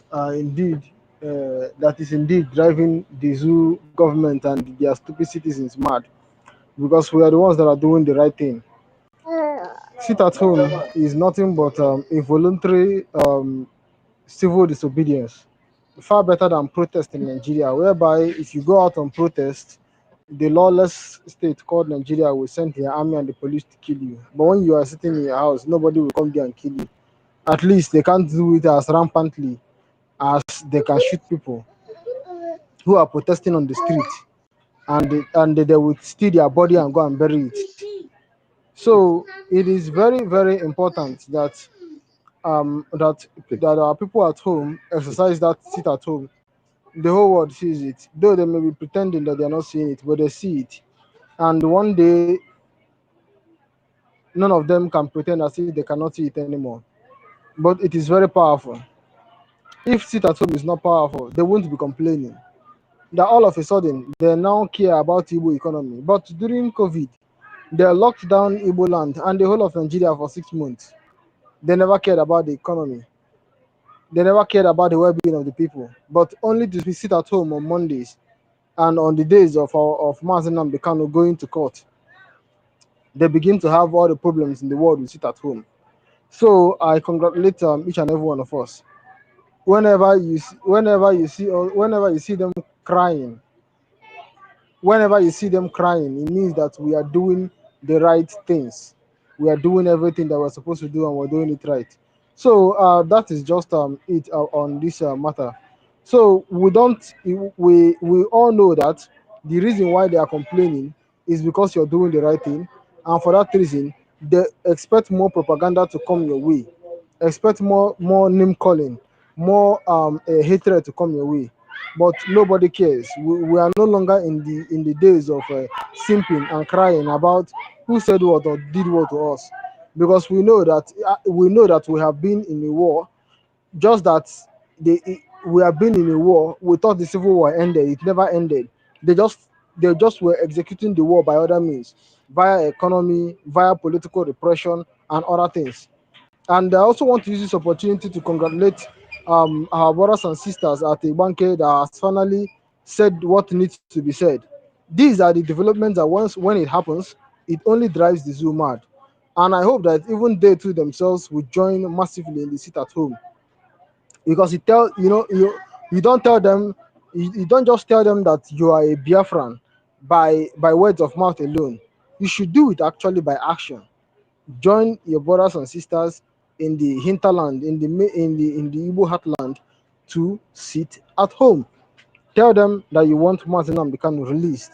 He has been the first person who woke up Igbo people about Ibanke being Igbo land. So that is just it. Again, I want to remind each and every one of us that funding BDF is very, very important. It is paramount. It is the backbone of this entire movement. There is no Biafra without sovereignty, and only the Biafra Defense Forces that can defend the sovereignty of the people. The sovereignty of the people lies in the ability of the people to live wherever they want to live within our own political space, which is Biafra, without the fear of someone killing them. There is no sovereignty when our women cannot go to the farms. There is no sovereignty when people are being harassed at checkpoints by the zoo terrorists in uniform. So it is very, very critical that our people all over the world, wherever we are, must support the Biafra Defense Forces with the most we can. But even those of us who are a little bit handicapped financially, especially those living in the zoo and in Biafra, even your $1 too, which is about 1,500 600 naira, still does a lot. So let us continue to, without taking back our hands, continually support the government financially, support the government here on this app. It is a good thing that a lot of us also are here on this app, constantly saying the truth, because those things all matter. Your $1 and your moral support on this app and other social media platforms is a building block. It is a stepping stone, not a stumbling block. Therefore, let us continue in that way, and I guarantee you that in due time we will get absolute freedom in everything that we do concerning the liberation of our land. Thank you very much.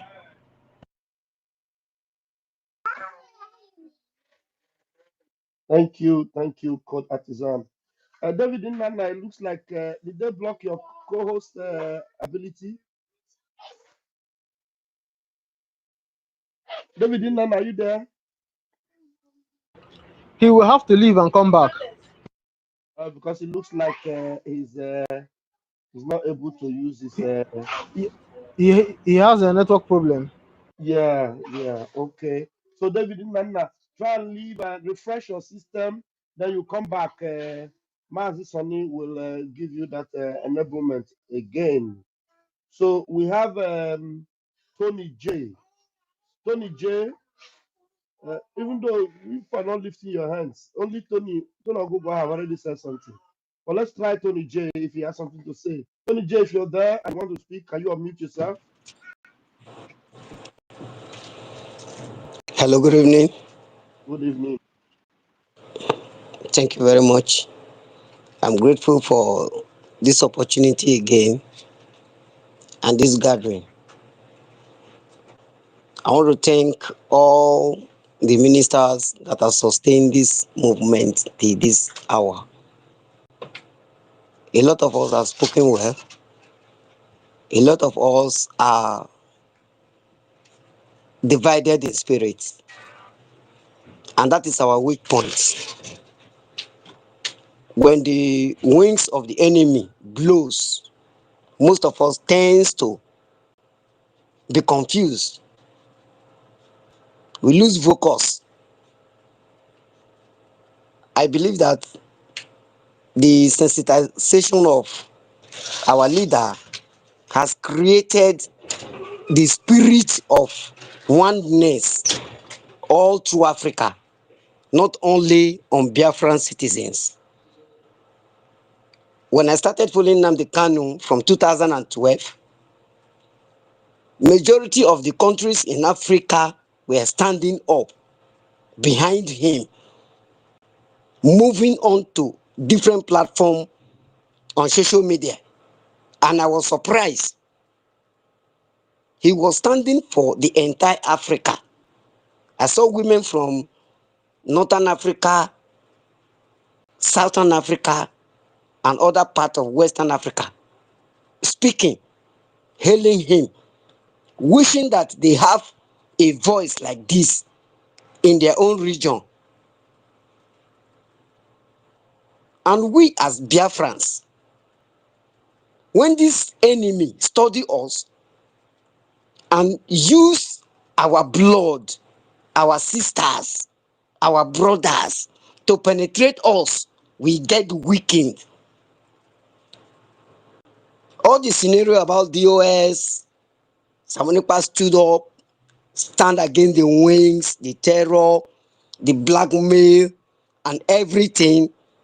And Nigeria could not believe that after arresting Nnamdi Kanu, another giant leader will come up.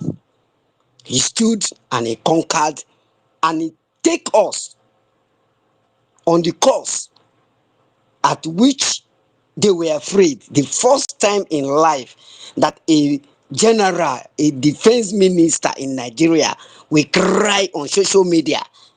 Then what is happening to us today? What are we doing? It is a question I ask every Biafran. To be precise, I'm an Ogoni man. And I'm a Biafran. I work in the Jew. But in my office, if you ask who is a Biafran man, they will tell you that man is a Biafran man. I confess it everywhere. If a Fulani man can take somebody from Sahel to be his brother, me an Ogoni man, am I not a Biafran? Every Biafran is my brother. And I fight every day to ensure that Biafra will be restored. So taking our leader again, the prime minister, away, and the enemy penetrated us should not weaken our spirit. We need to do more for Musa to come out again and cry. That is my concern. That is my little advice. Let Musa come on again so that the world will understand we are united. We are who we are. We are the fearless tribe.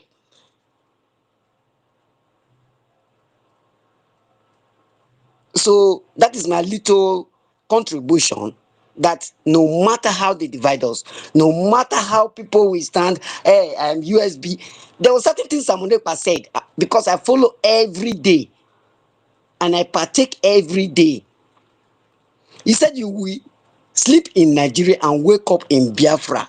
He itemized everything he has put in place, which was the fear of Nigerian state. He executed it. He raised an army. He built the 40 states. He named them. He established the territory of Biafra. He drew the map. And they were like, what is happening? And Musa came up. So I believe even though our prime minister is somewhere else, he want to hear more cry from the Nigerian state. He want to see us stepping higher so that the Finnish government will understand that taking him to a silent place cannot stop us because we are not the problem of Nigeria. Nigeria is rotten. Nigeria is dead. Nigeria is in the mortuary. And we need to walk away. Thank you very much. I hold my mic here. Yeah, thank you very much, Tony J. Thank you. Thank you. Who else is there that wants to add their voice to what is being said here? Mazin Namdekano's court lockdown, 29th of April, which is tomorrow. Lockdown all across Biafra land on the 2nd of May. Lockdown all across Biafra land. And on the 6th of May, lockdown all across Biafra land because only Mazin Namdekano will go to watch, to do and defend himself in the clueless zoo court of the animal kingdom called Nigeria. So we're going to hear from him. We're going to hear also from his attorneys.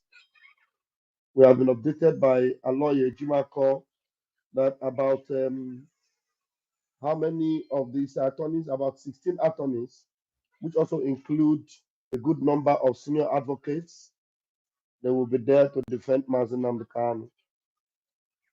I think over 16 of them.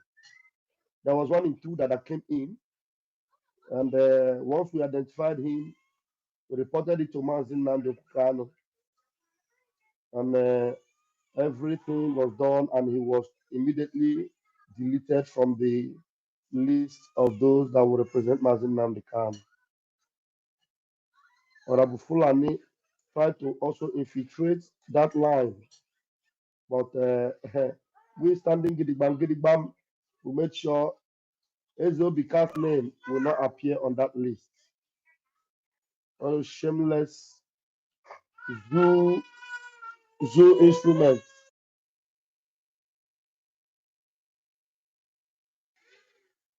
shameless zoo agents. Please, I'm doing this addendum because I'm waiting for any one of you that want to grab the mic to add up to what we are saying here. Mazin Namdekano means the whole world to us. Mazin Namdekano is the leader of the indigenous people of Biafra. Mazin Namdekano is Ohamadi Kendibo. Mazin Namdekano is our own savior. He is the master of our Prime Minister, Master Monepa. Yes, he is the head. He is our leader. Everybody calls him our leader. Our PM calls him our leader. Even fake people, criminals that are hiding under IPOB, under Biafra Republic government, they also refer to him as our leader. Can you believe that? No. Okay. Mary is requesting to come up. Yeah, I'm adding you up now, Mary. Yeah, Mary, you can grab the mic if you are in a speaking position. Go ahead and grab the microphone. Mary, take him. Good evening. Good evening, sir. Good evening, my beloved Mary. Go ahead, my dear.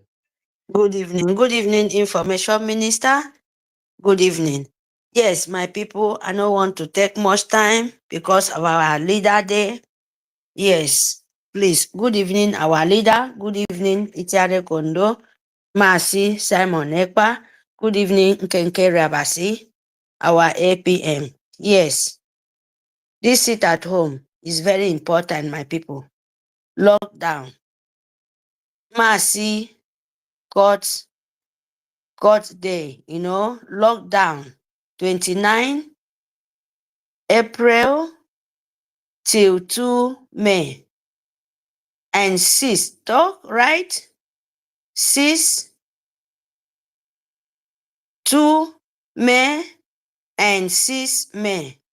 Fund Biafrans, BDF. Nigeria is gone. Yes, of course. Nigeria never even be exist in this world. But important things, I'm here because our leader day. My people, please, you must sit at home. Sit at home is very, very important. And fund your liberation army. Fund because the BDF is your savior.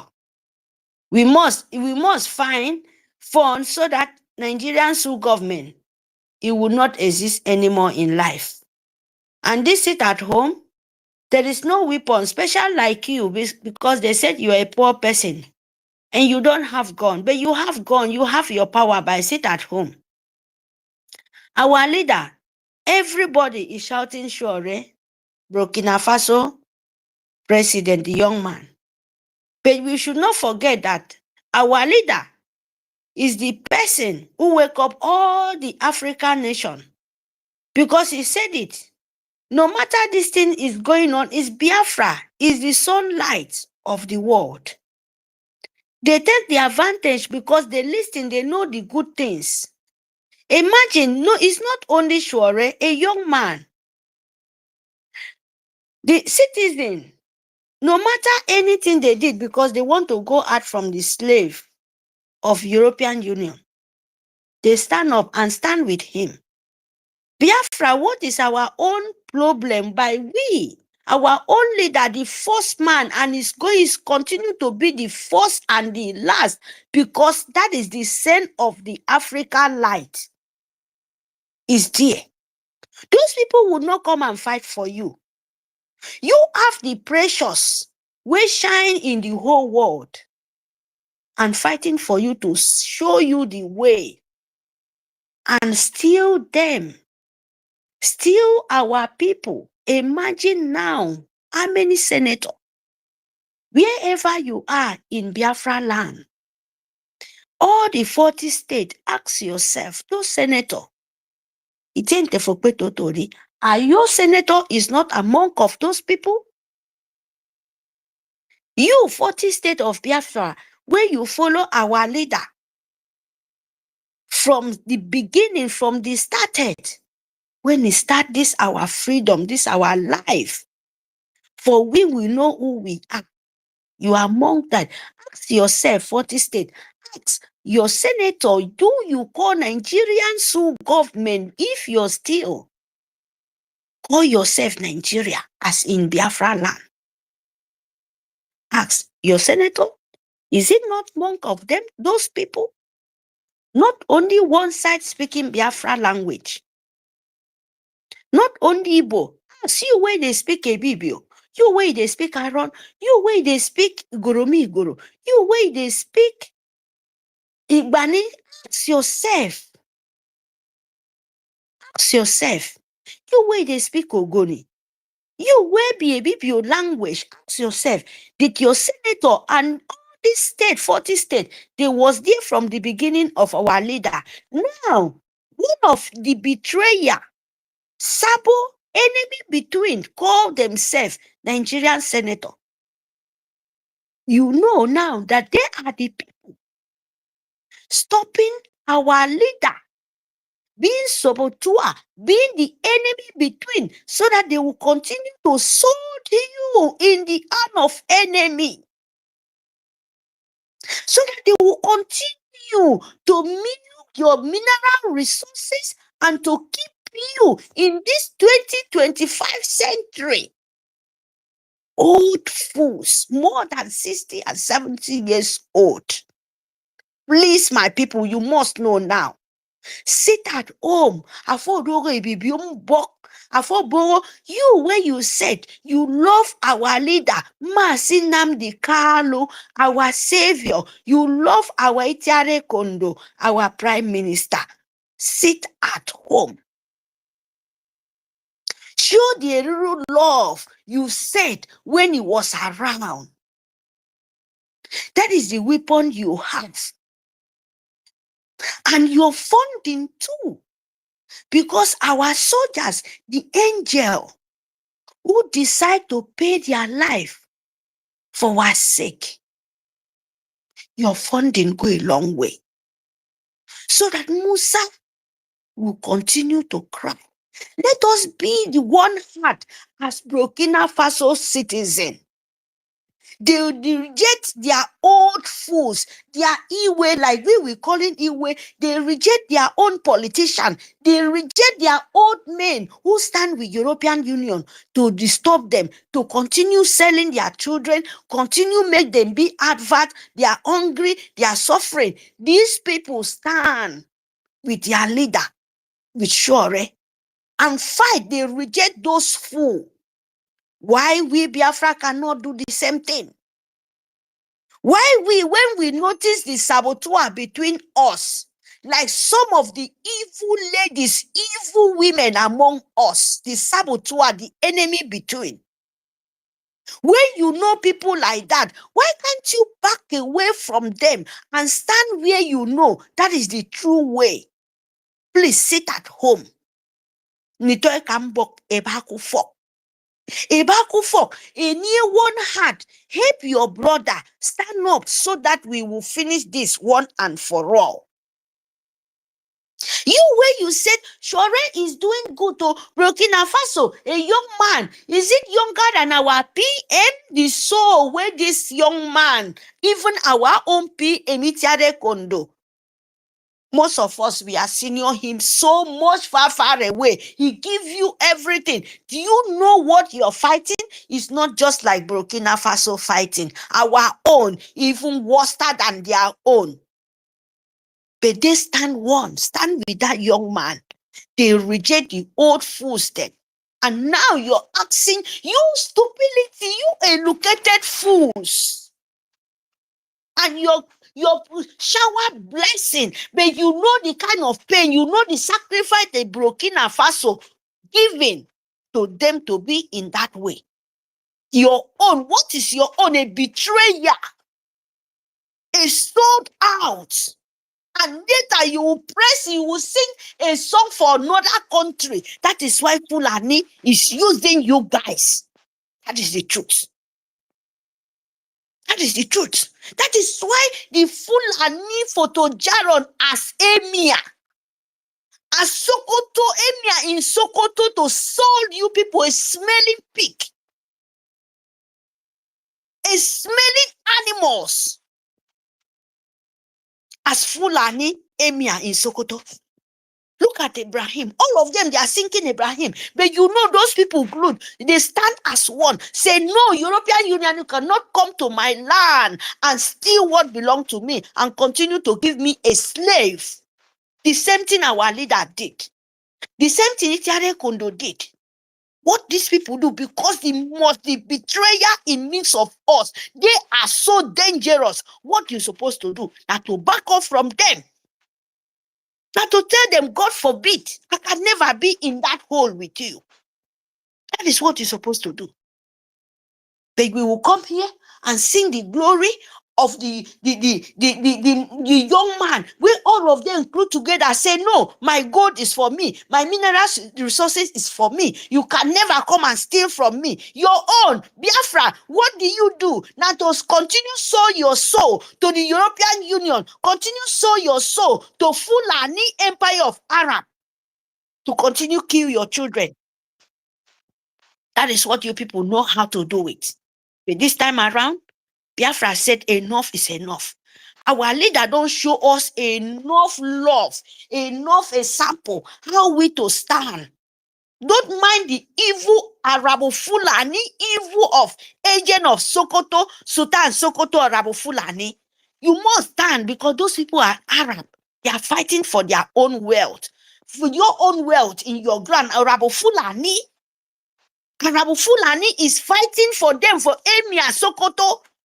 And you, what are you supposed to do now? To kick his ass. Now we to stand as one, not to listen and find those senators them who want to sold you for the hand of demon. That no one our leader to come out. Now we to look for them. Because that is the way other country doing it. And we to fund. 10 ejema go a long way, 20 go a long way, 1,000 ejema go a long way. Why you are here telling the whole world what your leader, what those Fulani Empire of Nigeria leader is doing? What the kind of capable of killing they are by sending foot soldier of Fulani, terrorists of Empire from Futajolan to come and kill you. They will not help you if you not help yourself. That is the truth.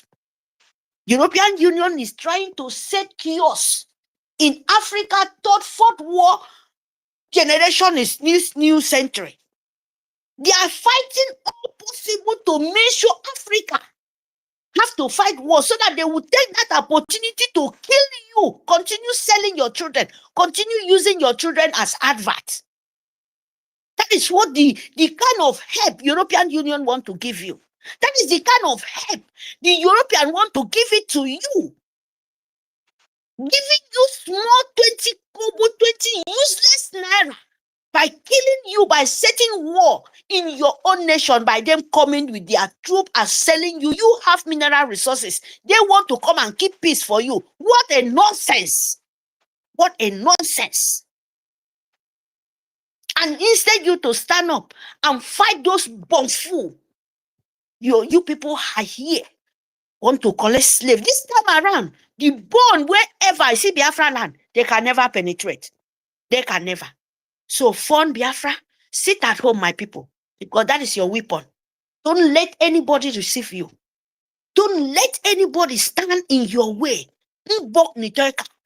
40 state of Biafra, this is very, very important this time around. You cannot be like that Burkina Faso, but you have love as you love your land. So all the 40 state of Biafra are supposed to lock down. If you love what is going on in Burkina Faso, what our leader use his own life and pay, and you will be shouting, the blood shedding in our land is not even the kind of thing, the kind of war fighting in Burkina Faso is not in our own land, but blood war just only to raise blood up. Your blood, your innocent. European Union, no one come to save you. No America come to your help. Who do you think by you yourself not stand up and tell them enough is enough? By you standing up, said Africa, especially Biafra land, is not for sale.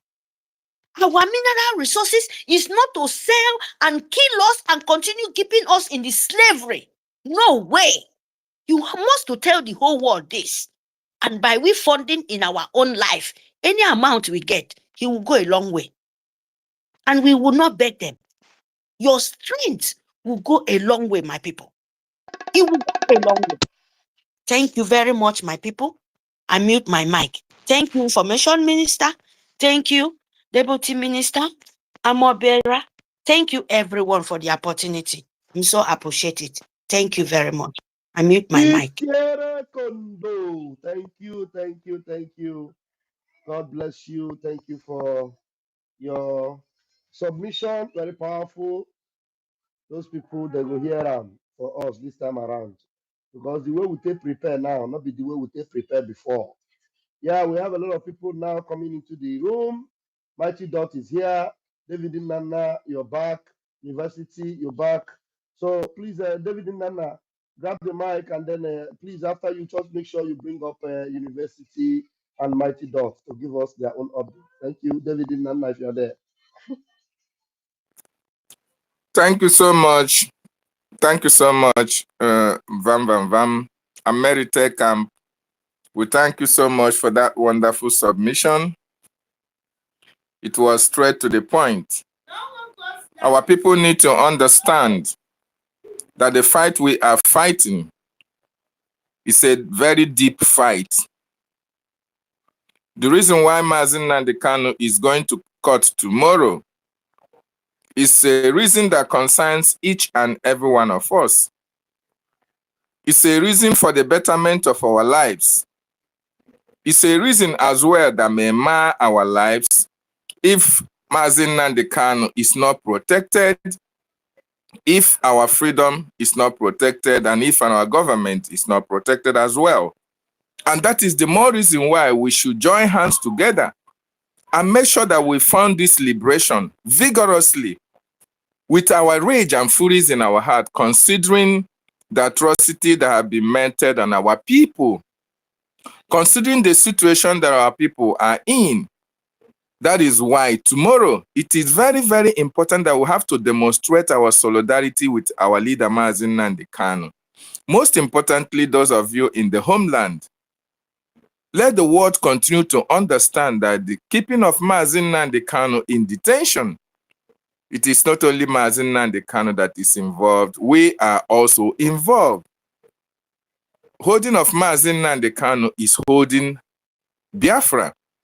And for Biafrans to understand that Mazi Nnamdi Kanu going to court as well, there are Biafrans who are involved, who want this status quo to continue. 15 senators that moved the motion for our leader not to be released, they are part of this conspiracy against Biafran people and against our leader Mazi Nnamdi Kanu. Very, very important. Those senators may be your relations or relatives. You have to send a very strong message to them. They need to leave Mazi Nnamdi Kanu. Mazi Nnamdi Kanu committed no crime at all. He is the face of freedom. Mazi Nnamdi Kanu is fighting for the betterment of everybody, including non-Biafrans. So I don't see any reason why 15 senators, particularly from the southeast, it is really really unfortunate and heartbroken.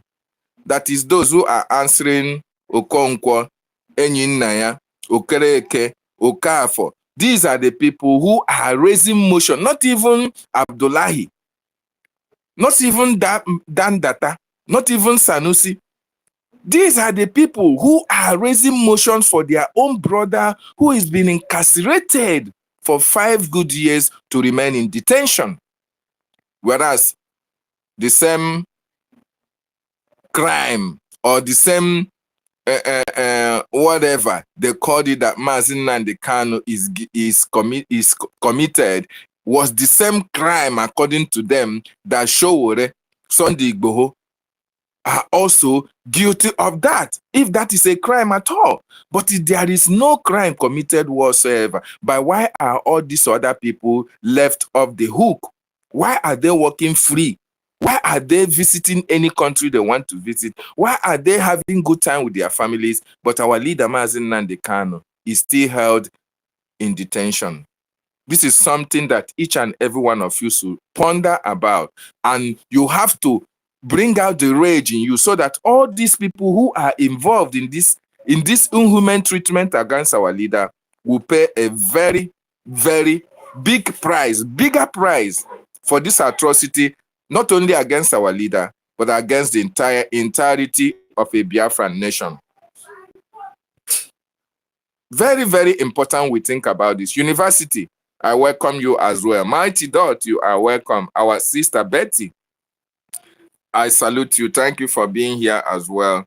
And while I'm trying to, our Pastor Van, Betsy is requesting, but I can't see her here. So see if you can bring her up. Why the university takes up the mic? I brought her up. Thank you.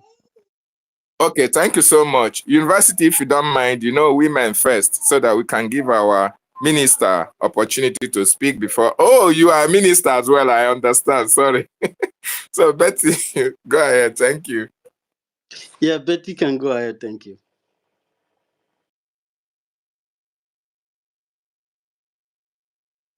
Hello. Good evening, everyone. Good evening to my minister, Mazi Sonny Akbarawa, the Okokondem of our time, and my wonderful Raf, the man that shook the breakaway. Yes, Akwakuko Tiwaraki of our generation. You're welcome.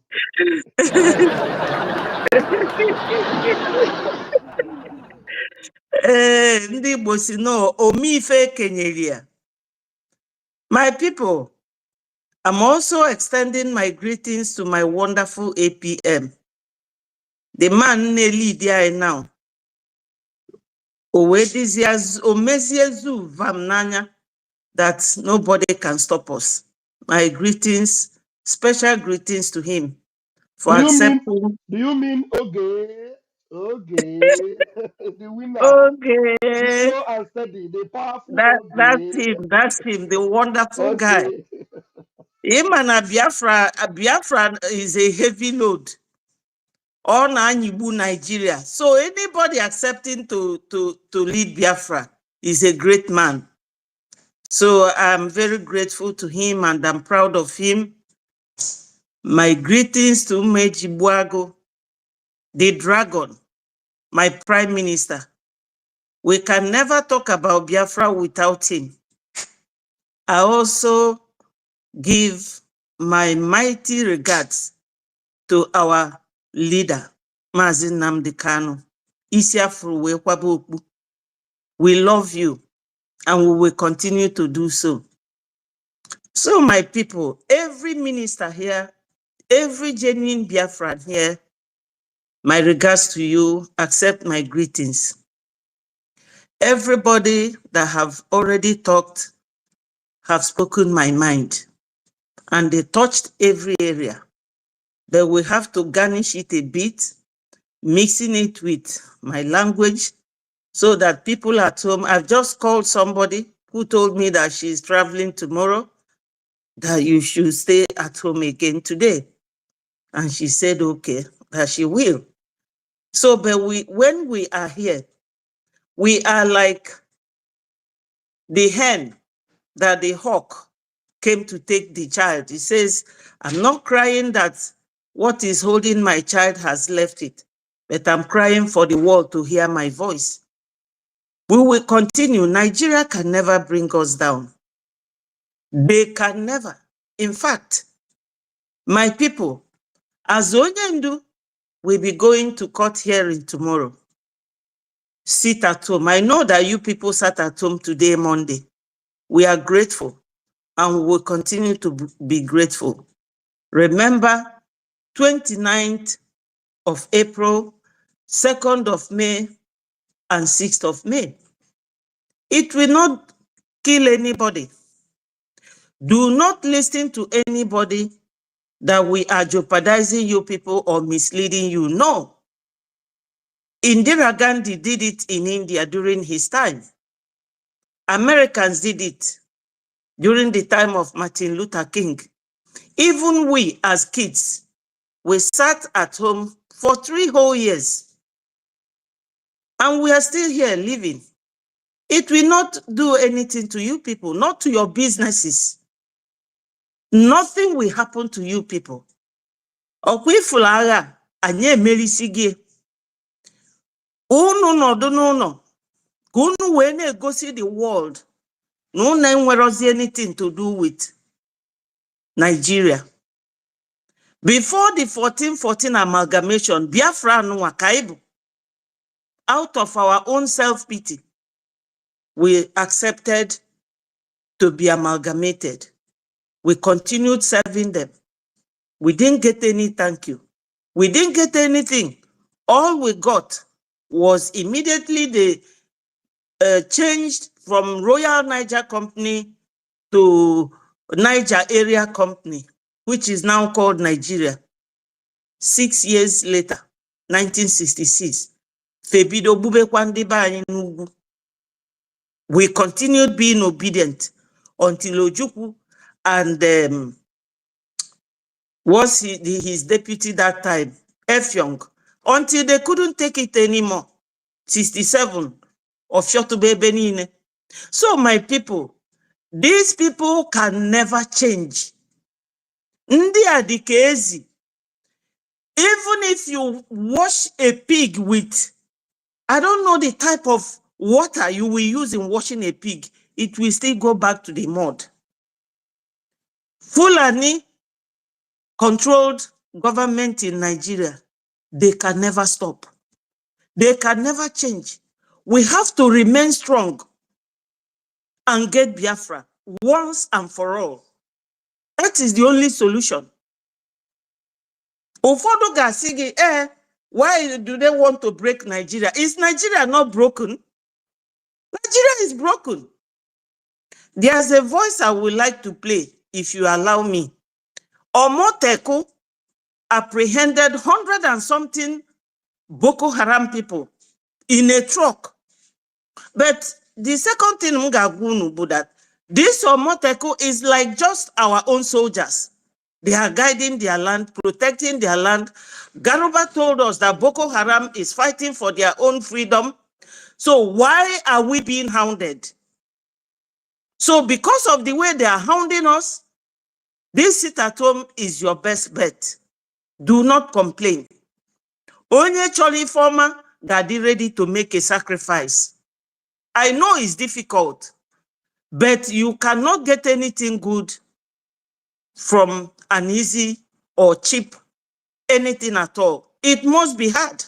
It must be difficult. So when you get it, you will appreciate it. Sit at home for Onyendu. He deserves it. Maka Onyendu tosiro ino ebono today. Apart from the fact that now our politicians are the ones holding him there on the instruction or command of the Fulanese. Because Onyendu, that name alone scares them. Whenever Onyendu is out, it's like a releasing a lion from the zoo. So they don't want him to come out. His name alone haunts them. But Onye Sindi Boko Haram was found in the house, somebody Sokoto was found in the house of Shetima when he was governor in Borno State. And the Garuba himself has the effrontery to tell us that anybody fighting Boko Haram is fighting them. Even their Sultan said that Boko Haram, anybody fighting them is fighting God. So their own defense people, nobody should fight them, but they want to come to our land. Why? They now assume the position of God.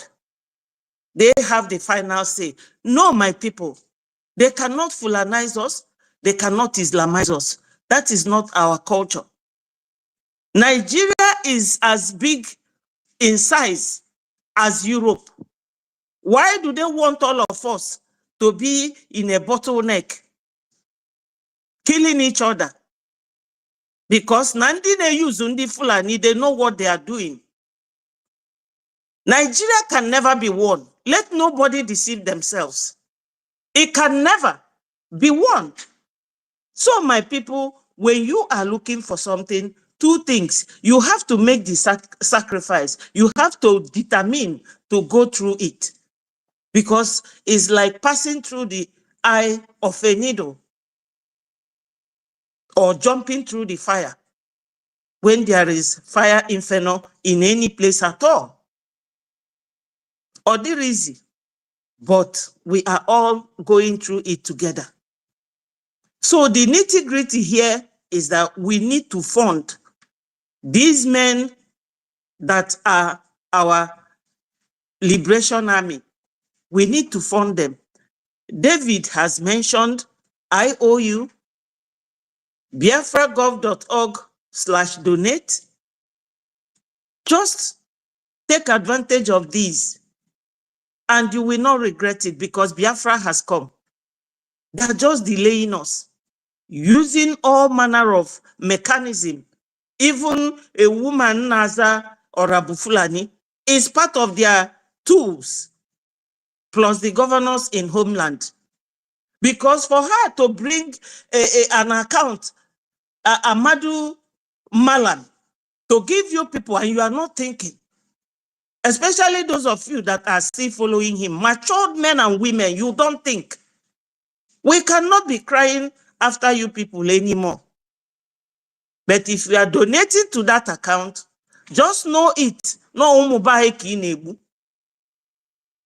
Nke a bụ nke bụ eziokwu.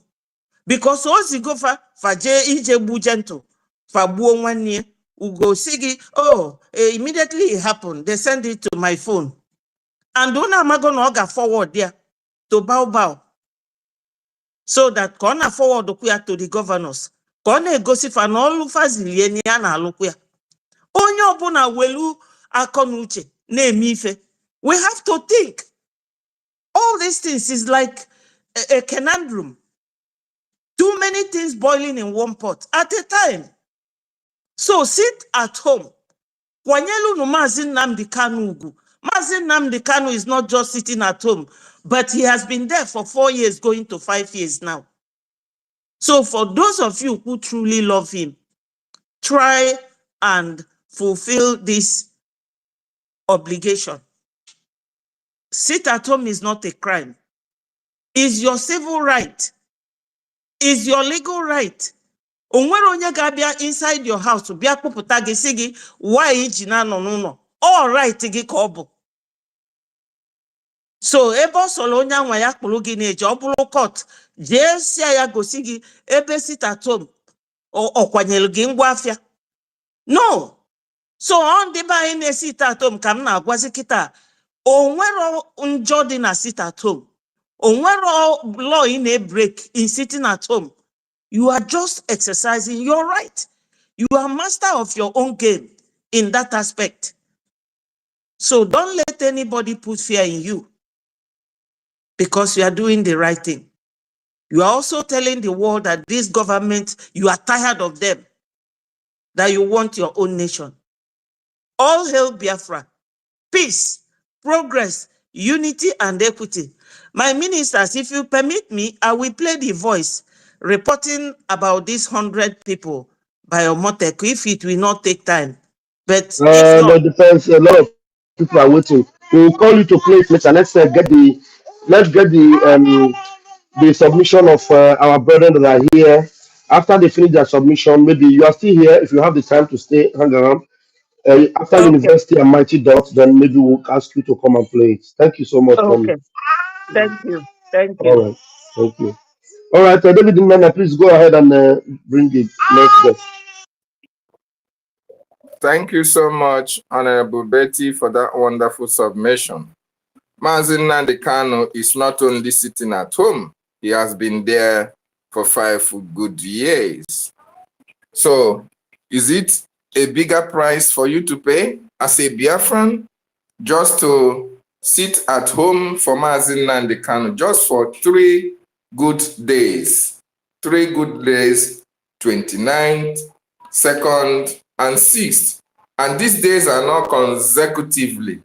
So you have nothing to lose. It's just to show your love. It's just to show your love for Mazi Nnamdi Kanu and as well your love for Biafra. So he has not only been sitting at home, he is not only willingly sitting in DSS custody. He's not only sitting, he was forced to stay in one place for complete 5 years for the sake of your freedom and for the sake of my freedom. So we must all put hands together, more importantly, those of us in the homeland, to make sure that we solidarize with our leader, most importantly, starting from tomorrow. That is the only commitment, that is the only sacrifice you were asked to do for the sake of our leader and our freedom. Very, very important. Thank you, Honorable Betty, for that wonderful submission. University of Ndi Biafra Buruburu, you have the mic now, sir. Thank you very much, Dr. David Nana. And I salute my information ministers. May Chukwu Gabiama bless you guys for what you're doing. And I like to specially greet our leader, Mazi Nnamdi Kanu. Betty, your submission, I enjoyed listening to you and Mary Tekam. And thank you very much for what you said about our leader. You really care deeply. And I salute him because, like Mary Tekam said, that Mazi Nnamdi Kanu was the person who opened the door of salvation and redemption that is going on and spreading like a wildfire in Africa today. And he sacrificed so much for this. Because of Mazen Nnamdi Kanu, people like Ibrahim Traore and Lieutenant Colonel Kaita and the other guy from Niger, they were able to rise up because Nnamdi Kanu took enough time to explain the situation that is happening in Africa, especially in the damnable Zoological Republic of Nigeria. And Betty, why, I was actually enjoying you. You said that the Fulanis and everybody that calls himself Nigeria is very, very much afraid of Mazen Nnamdi Kanu because he's a lion. And they are very scared that if you let him out of the zoo, and Nnamdi Kanu called this very country a zoo. And he's the lion from the ancient land. And he's really very, very ready to devour. Nnamdi Kanu is a very huge lion. And that is why he called them zoo. He knows that that place is animal kingdom. And it requires somebody like Nnamdi Kanu to not just, it's not like Azikiwe them that speaks English, that try to be what they are not, try to be westernized, ignoring the real, ignoring the charity begins at home. He wants to start building from up, down. Nnamdi Kanu devour the colonial structure in Africa from the grassroots.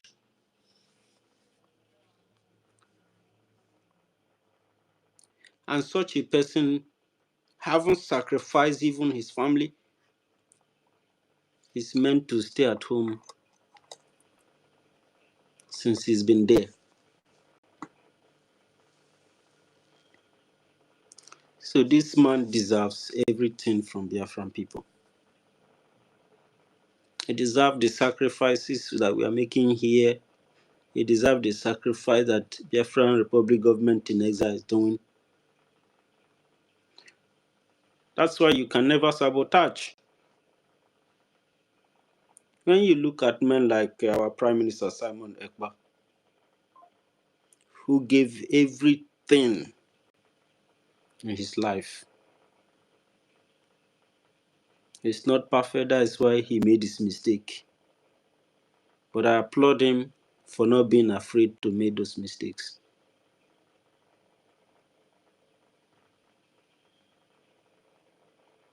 And he learned from them. So when you are working with the government and you know that people like this, people have paid price. People has given so much. So you would not want to even think about that possibility. And that takes me back to this sit at home. We call it sit at home because our people, Nigeria have turned our people to local people. They refer to us people as local people. Then the rest of other people in the world are wherever they are. So our people are local people. So we use this very direct word, sit at home, so that it can be understood by everybody. But it is civil. It is civil. It's civil disobedient.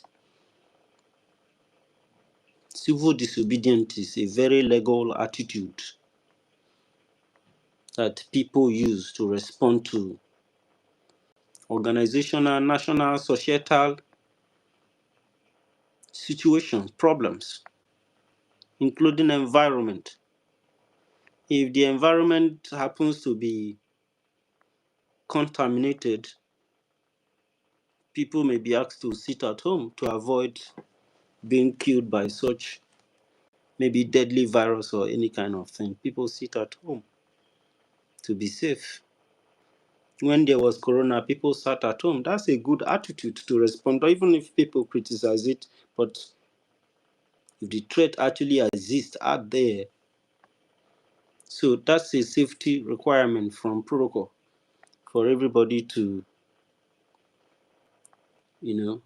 obtain. So sit at home is very, very vital. You can understand the sit at home is solve numerous kind of problem. Mary Tekam have said that sit at home is a very powerful weapon that you have, especially in this time of this very serious threat.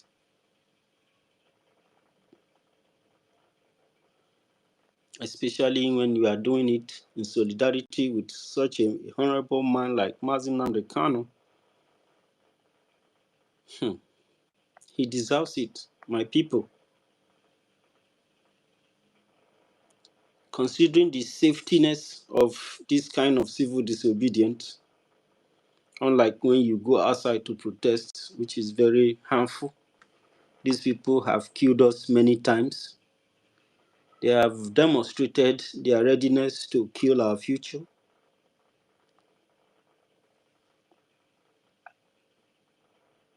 Just like Betty Ford said that Nnamdi Kanu being there, when you hold Nnamdi Kanu, you are trying to hold Biafra. And when you hold Biafra, you are holding Nigeria. When you fight against Biafra, you are fighting against the so-called Nigeria. That is why even if Nigeria tries to fight, it can only fight to destroy itself.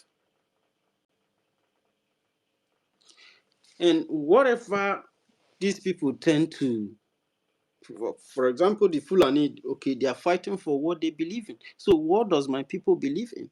What do you believe in?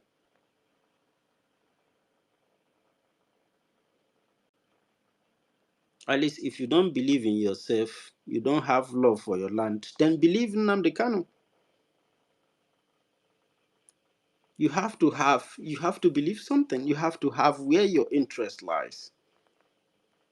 So sit at home is a very fundamental attitude that civil people use to deal with oppressive situation, even criminal terror, and even corrupt situation. But this situation of terror, for example, Nigeria itself has been funding the organ harvesting of our people. It has engaged our people with economic sabotage, economic, blockade that sees the death of over 3 million children. The people who would have made life better were starved to death just to destroy Africa. They knew that the forces that were driving that time, Biafra, Merite Kam said that Biafra is the African sunrise. Sorry. I was like, wow, Biafra is the African sunrise. I was listening carefully because the light was beginning to shine at the time that the slave market was changing form, colonization was turning to country in our continent. I know that some people from Biafra land who tends to be deceiving themselves, trying to think that a new Nigeria is possible. They have said, after all, it was the Igbos that wanted Nigeria. How can we fight against what we wanted? How can you starve 3 million children to death and you are still saying that we wanted the country? The world was ready to kill us. You were ready to betray your land. You were ready to put us in this situation that we are, and we were ready to sacrifice everything because for us, It was all about survival. And now this system that engages you with economic blockade that brought hunger to Africa. Because when Biafra died, Africa died. And now that Biafra has risen, Africa has risen. It is going to... Our Prime Minister Simon Ekpa said that we are building it from the scratch. It's not going to be very easy. So everybody listen to Nnamdi Kanu. Put on your mental toughness. And what is happening today? Because of you that are here, because of your effort, many Africans are rising. People who come to listen to you learn one or two things, and they know that you are the one telling the truth. And that truth you are telling there is the light. That was the instruction of Oyendu, the prophet. He said that the light, you must tell the truth at all time and you must stand firm, because you know that the truth will destroy the zoo and will destroy this evil thing that enslave people and make it look like it's the normal way of life. So when we sit at home, we get to pay these people back. I wish we can really gather to fight this battle. That's why sometimes my people from my caste state, sometimes they tell me that we are not ready to fight, that when we are ready to fight, they will know. If, for example, if everybody in Biafra land sit at home for 1 month, Nigeria will crumble. We are the lifeline of these people. And the terrorists understood that their time is up. They are running out of time.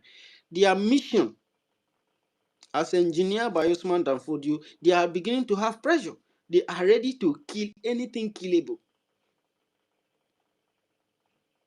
because they know that if they fail, it's going to be very difficult. It's the same way if you fail, if you betray your land, if you betray your fatherland, if you betray the land that they bury your placenta, because you want to pretend that Biafra is not your concern. If you do that,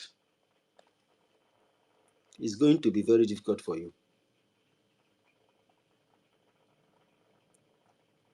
So sit at home has a way of economically affecting those who try to economically destroy you. Mentally, economically, physically, spiritually destroy you. Sit at home is a very sound weapon. People have not really recognized that. Even workers wants to protest, you have no need wasting your time dragging yourself around the street. Sit at home. As far you don't go to work, as far the decision, you can even be online having fun, relax.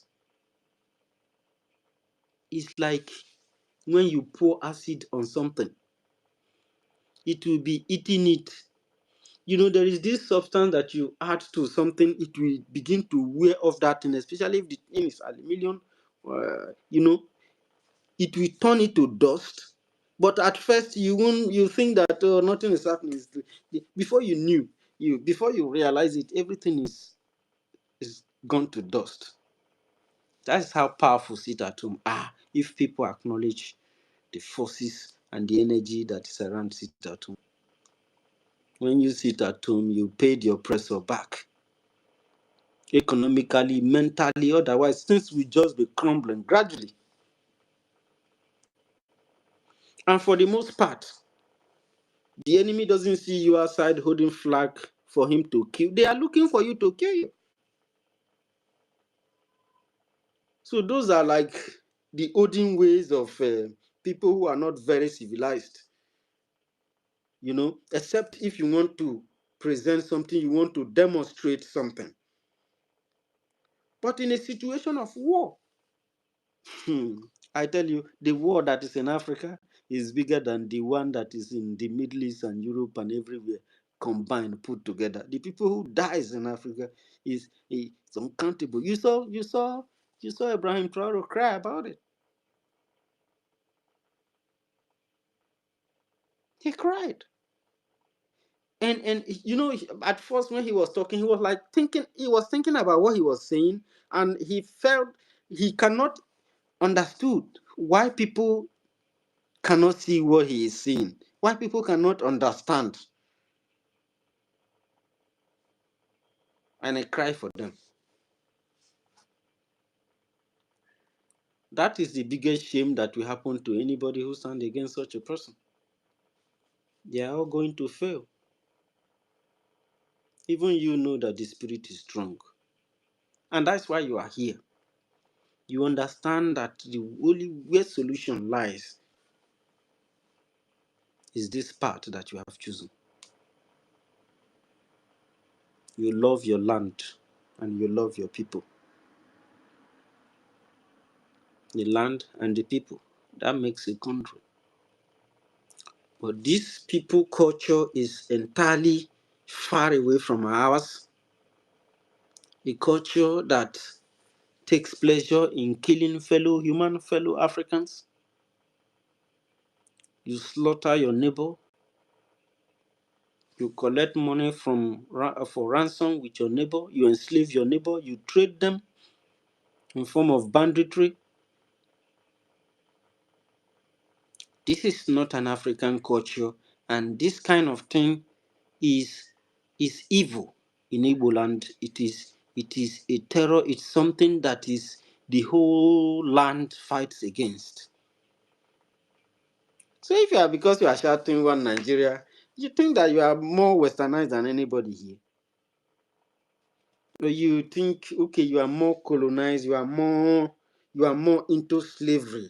You are those ones that enables it, you fine tune it the way that people will like it.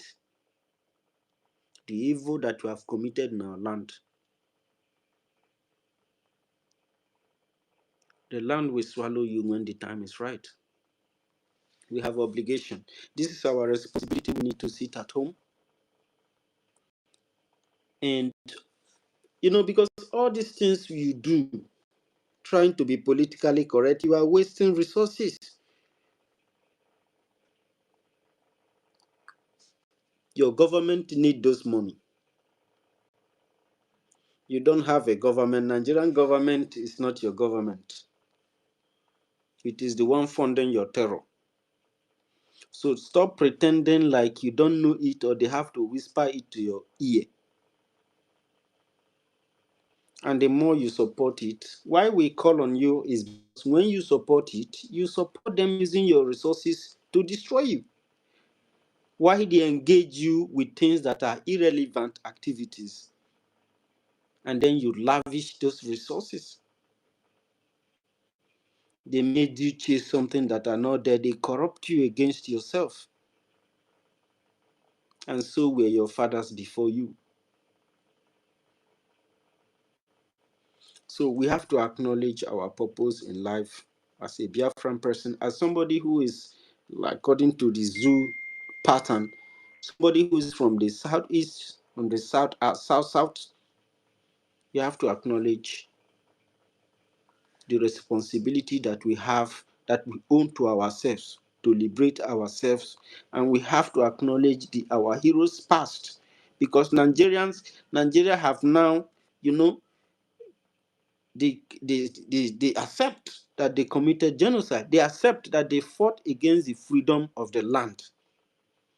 They accept that they fought for the colonial masters. They accept that they fought for slavery. And they had continued to practice it to the extent my people in Egbake had to rise up that somebody who has a king, I have a king, his king is trying to be bigger than my own king, to the extent he have to retire my own king. He has his own land, I have mine. But because the colonial master came and caught your land and joined yours and caught the other part of your family to the other side and leave you people fighting with each other. Every reasonable society that are civilized will understand this simple trick that people use to make war. Humans create something that is not there before. It is psychological. Then you have to be smart. What are you going to gain being those things, trying to infiltrate other people's culture and destroy their way of life? What do you gain? You continue to maintain the status quo of the people who created the country and allow the problem to linger. And when we come out, we say Africa unite. But all these simpler problems, you people allow it to grow. And you tell me that you are a king. You are a king. And the only thing you need to do in our continent is to continue to sustain an old problem that has torn us apart. And then you are a king, then the other person have to be under you. And the person is a king to his people. You have to, grab power from the colonials as they give you, as they really promised you. Political kings, slave kings, and then you people enable the problem that is being created in Africa. If you people have left it, that is why you said that Nigerians are suffering, Nigerians are hungry, Nigerians are dying, there is terrorism. But you hold on to the country. Are you crazy? What are you complaining about? You head on to this thing that is destroying you. You come out. That's why I told people, when you are talking to me, stop telling me that a white man is a colonial master. I'm not. I have a lot of white friends. I have a lot of black. I have different friends. I know who is being crazy here. How can you be complaining of colonialism and you are proud of Nigeria? And the Nigeria is being created by them. They asked you to engage your fellow Africans with economic blockade, and you did. And millions of African children died in the process. And still, you are still proud of Nigeria. And then you are now praising Ibrahim Traore is this and that. Are you kidding me? Your country, your identity was taken away from your fathers, and they were forced into the things that you are born into. Look, if you don't know your history, you can never know when the rain starts beating you. And you won't know when the rain will stop. So listen to us and listen very, very carefully so that, we can prepare you for the raining day ahead, because it's already raining. So listen to this instruction that the Biafran Republic government in exile and the Biafran government in homeland is engaging with sit at home. There must be lockdown for this court case MNK on the 29th of April, 2nd May, and on the 6th May. We must sit at home. And we must continue to bring the resources in our hands. We must continue to pay our taxes. We must stop engaging in things that does not benefit our future. People create it to entice you, but there are better ways to have fun. Other people in other lands, they don't have fun like that. Forget about what you are seeing on the social media. I can guarantee you that that is not exactly the way it is in a real life. It is not. People are working their hearts out.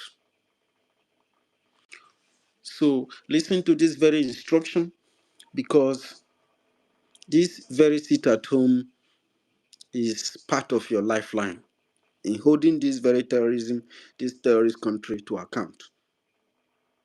If you fail in this aspect, you will fail in all things. So thank you very much for listening to my voice, and Ichukwu Kikabiama bless every single one of us. Dr. David, may God bless you. Our very humble information minister, may God bless you. And my deputy, Ichukwu Kikabiama, bless you, and bless all Biafrans. Bless our struggle, bless our freedom. I give you the mic back, Dr. David. Thank you so much, Minister Bright, for that wonderful, wonderful submission of yours. It's very difficult somebody listening to you without having to make reasonable sense from all that you have said. One of the submissions you made that are so powerful and very important to be noted is that sit at home is a very powerful tool that is used in civilized societies. Even as backward as Nigeria is, sit at home is very much effective in Biafra land in order to demonstrate how painful the actions and activities of the terrorist government are in our land. So sit at home is a very powerful tool that you can use to demonstrate. Oh, sorry, David. I think I was about to check to bring somebody in and I pressed the mute button. Okay. So sit at home is a very powerful tool that you can use to delegitimize the government in a more civil way. Very, very important. One other thing you pinpointed is that Biafra is the lifeline of Nigeria. And there is no two ways about that. That is the real truth, the real cocoa. That is the real cocoa. And that is the reason why they are doing everything humanly possible to still keep you and I in that contraction called Nigeria. That is the reason why they want our resources. That is the reason why they don't want you and I to benefit from what is coming from our communities. Biafra is the lifeline of Nigeria. And like you said, if Biafrans sit at home for 1 good month, that contraption will crumble.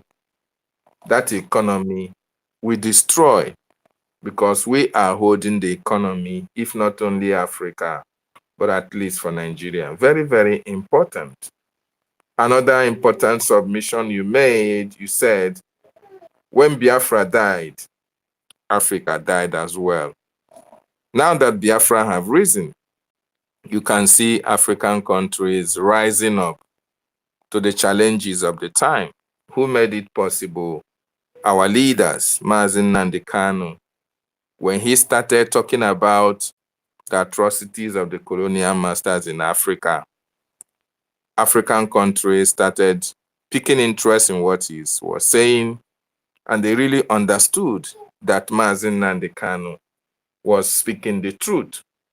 And since our leader was kidnapped, you can see that African countries are now waking up, taking the bulls by the horn, taking the colonial masters, and you can see how well they are now doing. At least Burkina Faso is a case study. Mali and Niger are also coming up. Very, very important Biafrans understand that, and Africans. We want them to continue on that path. We want everybody to understand that it's Biafra that can be able to restore the dignity of mankind and the lost glory of Africa. So thank you so much, University. In Biafra, Africa died. And in Biafra, Africa shall rise again. Very, very important. Everybody take that home. Pastor Vam, if you don't mind, Mighty Dog, I can't see him here. Yeah, I He wanted is to ask you. requesting. So if you can bring him up. Mighty Dot is no, it's not a question. I've sent him an invite to request. Okay. Yeah, Okay. but he has not. So if there is, okay, before Mighty Dot comes on board, Somebody's hand is up. I want to, Somebody's hand is up. yes, Mazi Anakol. Anakolam. Yeah. Anakolam. Mazi Anakolam, you are welcome. You have the mic. Speak to Biafrans and truth to the world. Hello, can you hear me? Yes, Biafrans, good evening, good morning, based on your location, and good afternoon. An Alconam, Matthew Dot, please let's give an Alconam just 3 minutes to give his submission, and it's not going to take long like university. You know, university is is an encyclopedia on its own, so we give him all the time he has to deliver. And please, an Alconam, you have 3 minutes to give us your submission. Thank you. Thank you very much. I don't want to mention them one after the other, from our information minister, deputy, Pastor Van Van, and every other minister, Mazi David Nana. I salute you all. May the Elohim be your strength. What I want to say concerning the topic, Mazi Kanu's court lockdown 29, 2nd May and 6th May. After our information minister, Mazi Sonia Barawa, have mentioned the 15 senators that is responsible, that is opposed, that does not want to our leader Mazi Kanu to be released.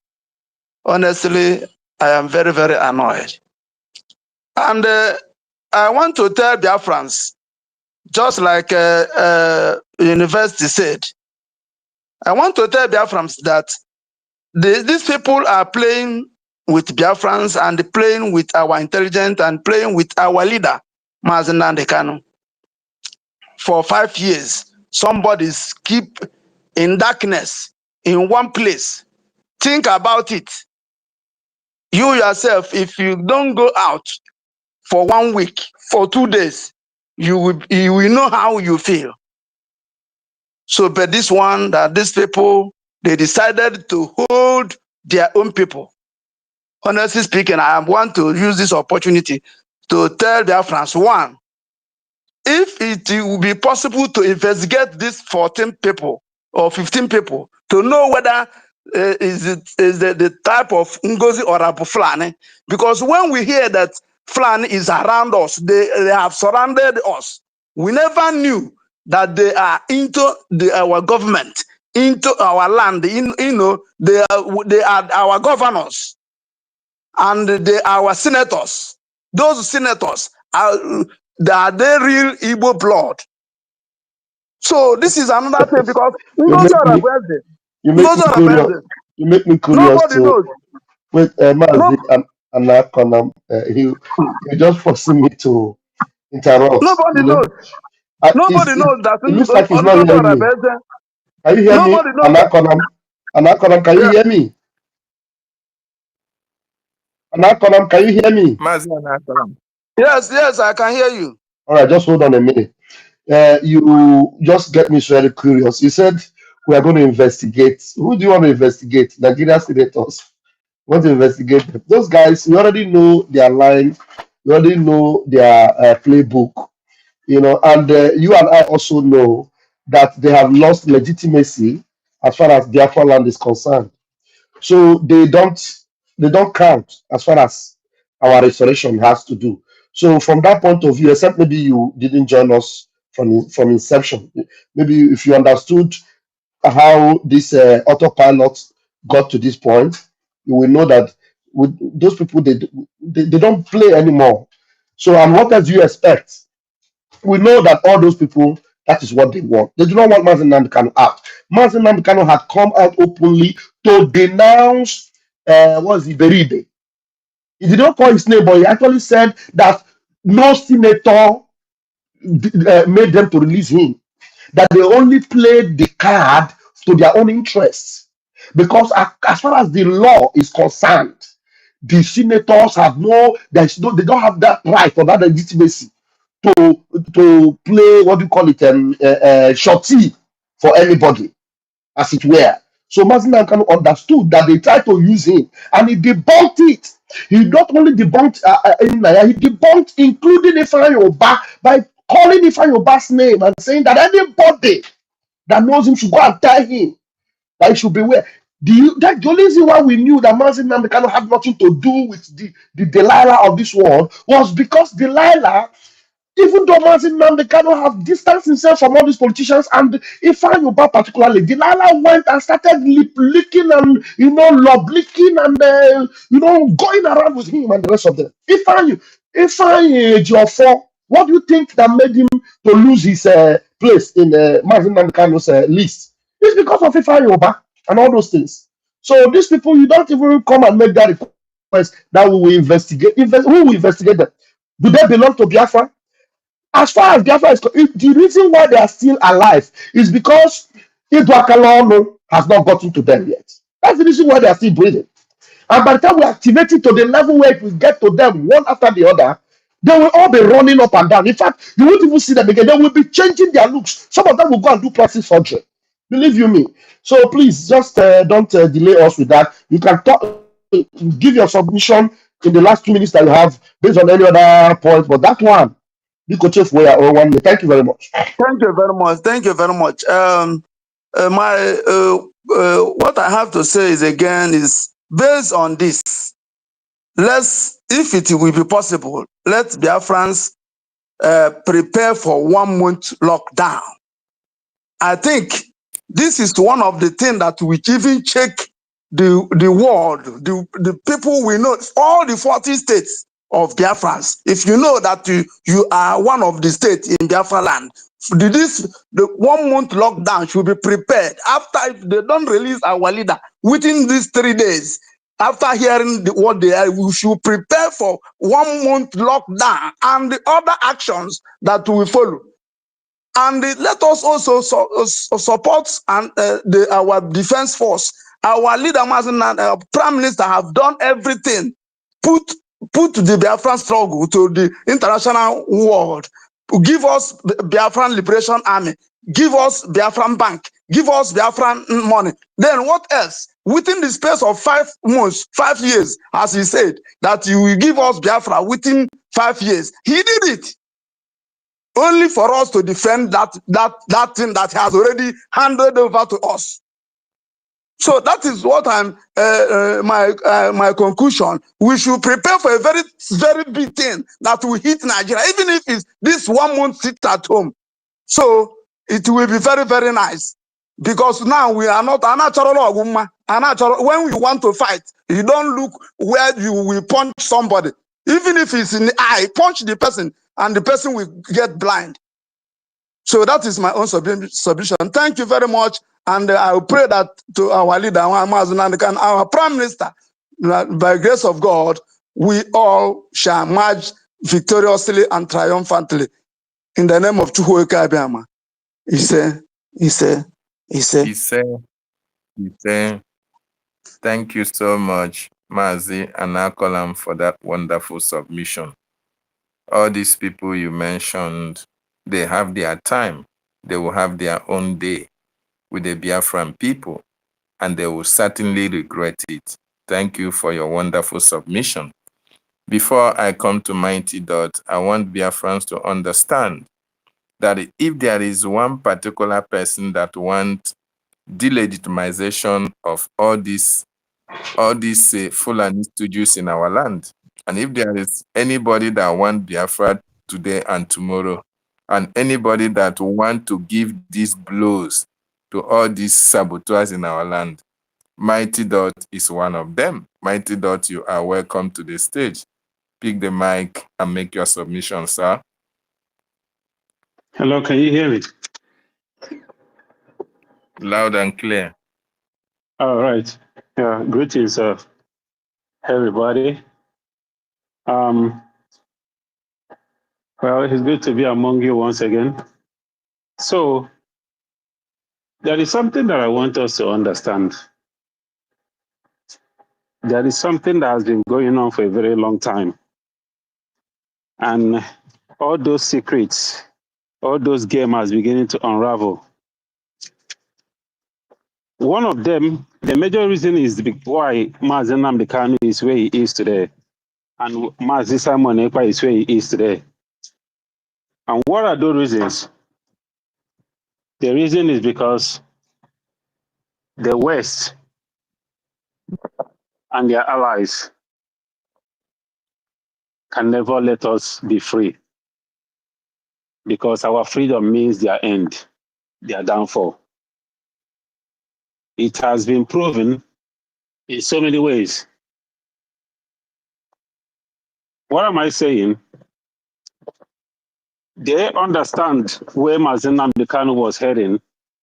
It is not Fulani that is holding Mazi Nnamdi Kanu, not even the useless Efulefus from our place. These people are puppets and they take order from somewhere.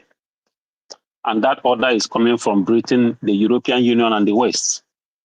They are the one holding Mazi Nnamdi Kanu. They are the one holding Mazi Simon Ekpa. An example of it is playing in Burkina Faso.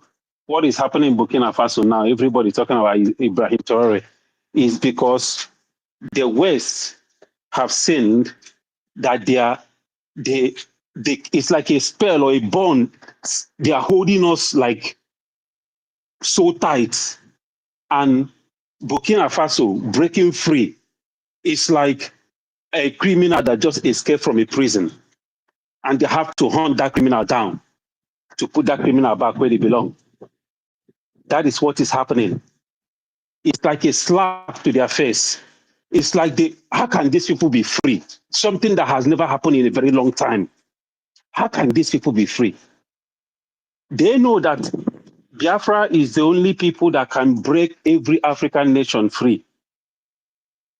And that is why I'm beginning to kind of worry that even Trump administration will want to go after Ibrahim Traore. If they can go after Ibrahim, that means they are going against the progress of Africa. That is what that signifies. And one thing that has been happening that we don't understand is that these people cannot come at us by themselves. I don't know if you guys have been observing. They cannot. It's like there is a kind of an agreement somewhere. They have to use us. America today cannot come to Africa and invade Africa now because we are among them here. Britain cannot do that because we are among them there. Even if many of us are morons, there are few of us there that we say, no, we cannot allow this to happen to our homeland. So they have to use us. Fulani is the face of Britain. Fulani is the face of Britain. Our Efulefus in our land is the face of Fulani in our land. That is how the game runs. Fulani is telling you that their ancestors made a Nigeria is their estate. The Uthman Dan Fodio. What they are not telling you is that it is an agreement Uthman Dan Fodio had with Britain that they will put them in charge of these people in this zoo, that they will be the zookeepers. And why Britain take whatever they want to take freely? That is why they had the audacity to run pipeline from our place to Europe. That is why Fulani have all this audacity, because their puppet master is the one running the show. And Fulani has to be the face. But what we also don't understand is that they cannot succeed without us, using us. That is why they use Obama to destroy Gaddafi, to put down Gaddafi. Now, they are using a black general, an African American in America now, to start calling for the arrest of Ibrahim Traore. They have to use us. And that is why I feel very angry that traitors are allowed to walk free, talk freely. I think it is high time. If I am back home, I swear, I will take this upon myself. Why is it that our able men and women in Biafra land are walking around and allowing this to happen, and they're calling Mazi Nnamdi Kanu their leader? Your leader. 15 or 14 or 15, how many of them? In fact, all the politicians in Biafra, every Nigerian politician in Biafra is a complicit to what is happening to Mazi Nnamdi Kanu. Why are they walking freely? It is high time we start putting them down. We are running behind. Eduakanonu has way past. We're supposed to, if one government house doesn't go up in flame, these people will continue to gallivant with audacity. That is why These people had the audacity to go and vote, say that their own brother has to remain there. Why they go home every time and sleep with their wife and enjoy their family, go to vacation with their children, whereas an innocent man that has family is there languishing, and they are guaranteed, boldly voting that he should remain there because we let it happen. It is our fault. I blame us. Because these politicians, they have homes in Biafra land. Their property should supposed to be going up in flames. I'm telling you, if we put down these people, few of them, I'm telling you, Mazin and the Kanu will come out the following week. If we put down these politicians, hunt them down, mow them down, I'm telling you, Mazin and the Kanu will come out the next week. Mazin Nnamdi Kanu, a lot of them, a lot of our youth are walking around. We love Mazin Nnamdi Kanu. Mazin Nnamdi Kanu, our leader. Look at what they are doing to your leader. And we are allowing these politicians. They come, they go to events, they go to occasions. For goodness sake, where are the hard men in Biafra land? Where are the hard men? When it comes to occultism or this stupid fraternity they call cult in college, you'll be flexing muscles. But to do something that your name will enter in the book of history for generations to come, you cannot be able to do that. Men without balls. Why have we become so soft like this? Look at the kind of ridicule that few people, few criminals are doing to millions of Biafrans. If we do not let these people in the West and Europe know that we mean business, they will continue to hold Mazi Simon Ekpa and toil with us because they believe that we are just making noise. We need to put action on ground, a very serious action that will shake the world, that they will wake up from their fucking sleep. Because right now, even all those people in Washington that they acting so surprised as if they don't know what has been happening, they know. They know. That is why I am beginning to wonder, will these people ever allow or recognize us? Because they know that what is happening in Burkina Faso